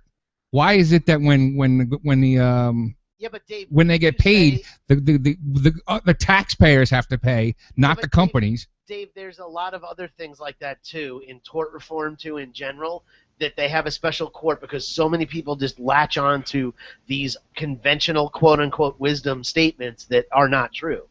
Yeah, but, and don't say that's not true. But Ben, part of the reason why they have the vaccine court is to hide damages and injury. They don't want that publicized. That's why those courts are held secretly, and there is no... I already am sitting here admitting to that as fact. You're standing. The reason that it's there in the first place is because there's so many frivolous lawsuits, and the people who happen to be the jury of their peers, if it was going to happen, are misinformed, and there's no way around it. But isn't that our political standard, is to have a jury or peers decide the outcome of what's being judged? Do you really believe that most of us would ever get jury? I'll tell you something. I had actually an experience where I was a juror, and I was on the jury. We deliberated and all that shit. Right. And for me, all it did was reestablish my faith in the system. And I'm not saying it's perfect. I'm saying it's fucked up a lot of the time. And I think that that's kind of the same thing. And I think in general, a lot of the differences in opinion that I may have with a few people here or not is that I'm one of those people where I'm not saying that everything you're saying is not true or you're dumb or you know what I mean? That's not what I'm saying. I'm saying that I believe that on a specific issue, I fall here, and this is what I truly believe and hold my faith in. And I think that you are on a different side of that, and you have your faith somewhere else. Well, that brings us back to where we started this whole entire show at tonight, is that we're all going to have different opinions on things, and we're not telling you that, you don't have kids, but we're not telling you shouldn't vaccinate your child. We're saying, you know what, we don't vaccinate our child because of this reason. And I don't know what would happen, though. If I was a circle. dad, I might be too scared. I might not be able to do anything. Well, can I just say, my biggest thing is if I could ask parents to give it time. Not all these vaccinations need to be given by the age of 5. Diaco say 2 and talking before the first. Yeah, right, exactly. You need to know how your child is reacting, because every single vaccine that they receive, their body temperature is going to raise. They're going to be off kilter. It causes an autoimmune response, first of all. It does.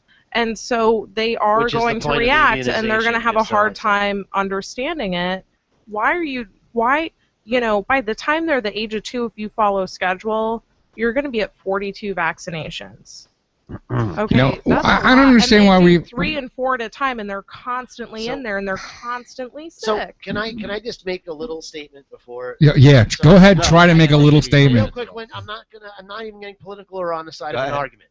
I'm saying that I posted something on Facebook last week, and I believe it. And you two went at this earlier this week on Facebook. I forgot. I know I was trolling everybody all week. But I found something, and it said, not everyone thinks the way you think, knows the things you know, believes the things you believe, nor acts the way you would act. Remember this, and you will let... I'm like, remember this? I'm like, Ukrainian, speaking English for first time. Remember this. Yeah, you remember this. So remember this, and you will go a long way in getting along with people. So the point is, I posted this on my Facebook, and what I said was that I had to share, I think this is true, people should embrace and treasure the difference of opinion. It's the only way you can test, expand, or transform your own thinking, period. So I may agree with you today, I may disagree with you today or tomorrow or vice versa, it doesn't matter.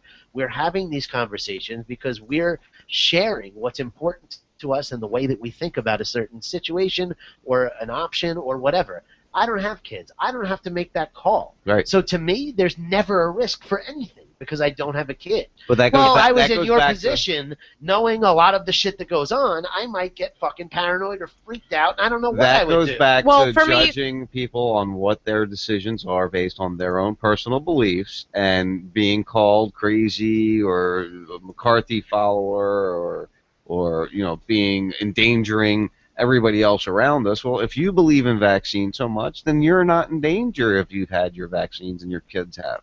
So it shouldn't be an issue, That's one of the biggest issues I have. And that goes back to, again, circling back to the beginning of the show. But the biggest issue they have is that there is an abundance of scientific information in support of vaccinating, Sean. And so, What are you yelling at me for? some parents look at us as neglectful and crazy, and that's just how it's going to be. Speaking of neglectful, my biggest thing is please do not overload your child with this bullshit before they're able to tell you how they're actually feeling. There's plenty of time to get all these vaccinations. There's upwards of 70-plus vaccinations that they can have until up into the age of 5. And those are actually free of any aluminum particulates. It's You know 6 what they and call- under, it's not approved. I know that you know what that's called in England. What? No. What it's called in England? Aluminium. Aluminium. Thank you.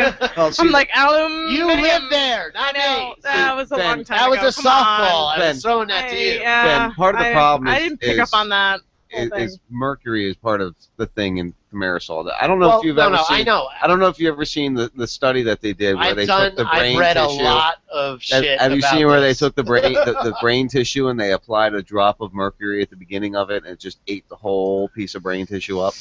Do you know you could do the same thing with Taco Bell hot sauce? No, that's why I don't eat Taco Bell. Well, That's the I thing. do, What? and it's fucking delicious. Some of these Shut yeah, up, Dave. some of these tests are sort of unreasonable because. No, that was a great. That was done by a college, a But scientific. if you put any college. chemical other than water on a brain, it's going to eat the fuck through it. Well, then maybe we shouldn't have mercury in our shots that are going past the But blood. that is what you call a non sequitur, because it's got nothing to fucking do with anything. It goes past the blood. It goes past the barrier. It goes right past because you're injecting it right in. It's going right past the blood vein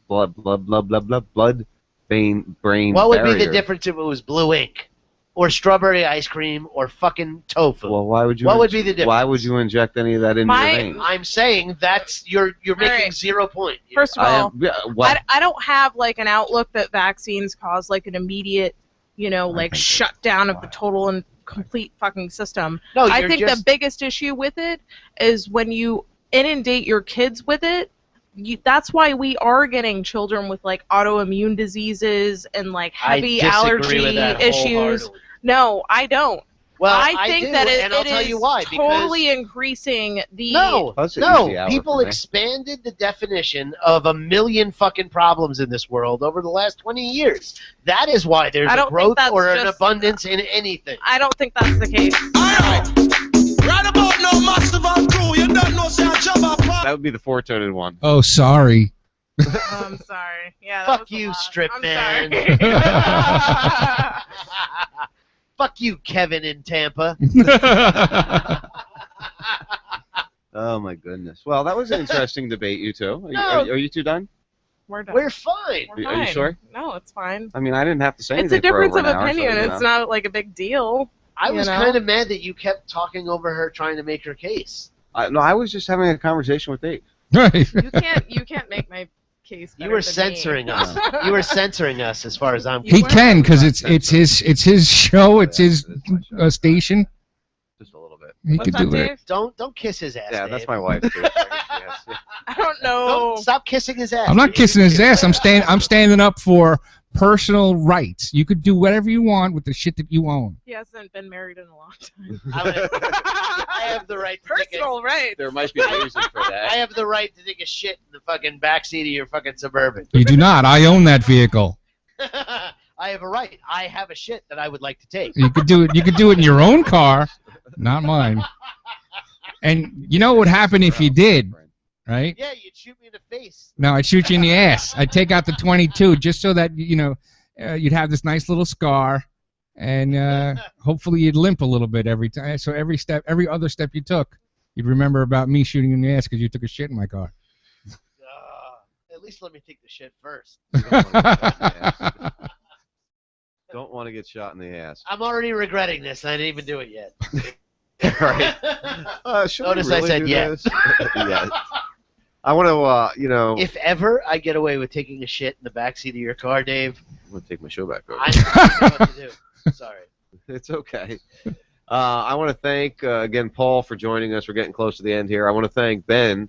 It never fails when he comes here. We have a good time. It's always an enjoyable show. Mm-hmm. Same we here, got brother. time still to go. But, Yeah, I'm you know, always happy to be here. I just want to make sure I get through making sure I address everybody that I want to address because, you come down for my birthday every year.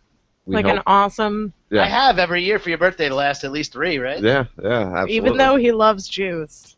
I do. I'm a Jew lover. You are. all right. My grandfather actually was Jewish. My step-grandfather. One of my good friends is Jewish. My stepfather's Jewish, Hey, his name was Bernie Singer, okay? and he's got money. He ate the matzah, he read the Torah, he was a good man. But they don't, run the bank. Shabbat shalom.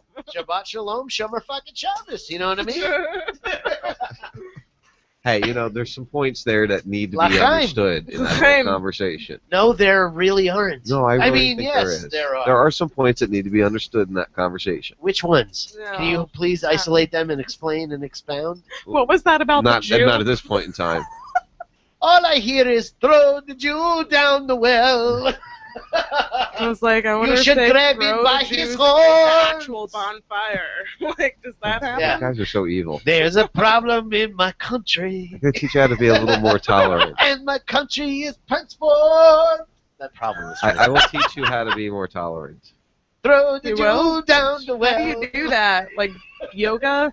Deep Yes, breaths? there's meditation involved. You must concentrate on being caring. Namaste. And loving. Mellow. It's all Are you saying Merlot? It's Labrador, man. Right. Ben knew exactly what I was doing. Labrador, man. It's Labrador. Hey, man, I never had any shit like this before, man. I don't know. For 2 weeks. I tell you what to do. No, how's it Hey, man, are we driving? Am I driving too fast? Where's Joe when you need him? Here for the I don't think you're driving, man. Oh, there's another. Yeah. That was Pee Wee Herman. Yeah, Paul Rubens. Yeah. I'm sorry. He's sorry. Since me. Uh, Wow, that just totally went off the rails there. What rails? Oh, we don't have any We don't rails have when we any do this rails. show here. So let's see here. Let's go. Knuckle deep. Knuckle deep. Knuckle deep butt scratcher. Well, what was it? Knuckle deep butt scratcher, right? We got the Lee Camp interview tomorrow, 11 o'clock. They'll start up. The interview's 11:30. And they'll go back at 5? And then they're back on at 5 for a therapeutical release. They'll replay the interview in the last hour of that show. And then, of course, we got Kevin or Dave. I don't know which one now. West Coast Very Dave. confusing sometimes. West Coast Dave. Kevin in Arizona with his boys, Joe and the crew, Steve, for a week in review. And then the week starts all over. Go to the, I got the website updated there for the schedule. So go razradiolive.com, go to the schedule section. You can figure out what we got going on all week long. Programming every night. Some of it's rebroad from other stations. Most of it's live from our own people. So make sure you're checking that out. Ben will be back in a week or two. Yeah, not this week just because I have stuff going on, but the week after I'll be back on Monkey Snout Radio. Wednesday night, lately I've been doing it 7:45 to 9. Yep. So that's been my slot for now. He'll give you just a tip. Yeah, just a tip, MSR, and I've been doing it. I've been having He a great promises. time. He'll just stick the I tip in. always, hey, you know what? I love being on Raz Radio. I love you guys. All of you guys are like my good friends anyway. Even you, Dave, even though you don't want to ever come over and hang out, but whatever. I did. Fuck you. Once. He comes over once. And then I went away for 2 weeks. And now I got no money until fucking next week, or until Wednesday. Do I charge you to come over? I need fuel to get there, don't I? I could pick your ass up if you ask me. Yeah, dumbass. All right, Ride your well. bike. Not anymore. I can pick you up. Well, this Friday I'm going down there. I'll come over next weekend or the weekend after. Down where? There you go. Where are you going this I'm going to see Joe because we're gonna work on this server thing. I'll do that on Friday, and then Saturday I'm coming to your house. I should probably tell you that. Well, I should probably ask. We're not going to be here. Remember? Really? Oh, yeah, no, we're You not going to be should here. stay at Joe's though. You can do. Yeah, the you're show doing the from show there. with Joe on that Saturday. Might as well stay there. Wait a minute. So I have That's to what do. I had to tell you. Yeah. Wait a minute. Wait. You- I knew I had to tell you something. That's what I had to tell you. All right. So. We're going to Jacksonville next weekend, so Joe's taking my spot with you. All right. Mentally ill. So then I'll do it down there. I'll wait till you see his studio, man. Talk about. Although, can you please make sure he records it because he pulled a FourToed. I will. Record it. How many times? Joe and FourToed together trying to God. record a Wait till show. you see it. Be He's lucky. got like a 4 foot by 4 foot fucking huge drawing of his nutsack in Technicolor. Dude, you're gonna love It's like it. cartoon. His studio rocks. Cartoon ball What, sack. he was telling me that when he's got a steel door. They took out the regular house door and put a steel door on the studio. The Mhm. first time they closed the door, they didn't have the window boarded, and it cracked the outside window because Oh of the pressure shit! difference of having the room sealed as well as it's sealed. Wow. Yeah, it's a fucking cool ass studio. Although he needs to learn how to hit the record button, but that's I know what happened there. So he said he fixed that because he broadcasts to so many different stations. He has one of the higher bitrate ones set to record, Right. and it's not right. Why'd you look at me when you said that? Wait. So wait. Did he record He or? has one of the higher rate bit fucking recorders. Not like you fucking scumbag. That's what you look I could tell. I could tell. Ben is going from being high to getting drunk. The changeover. Yeah. Yeah. Yeah. It's gonna be real fun in the next 2 hours with him. Yelling, running around outside. La la la la. I'm not sorry. We're gonna sit down and get really, really high when we get off air. Yeah. Maybe, allegedly.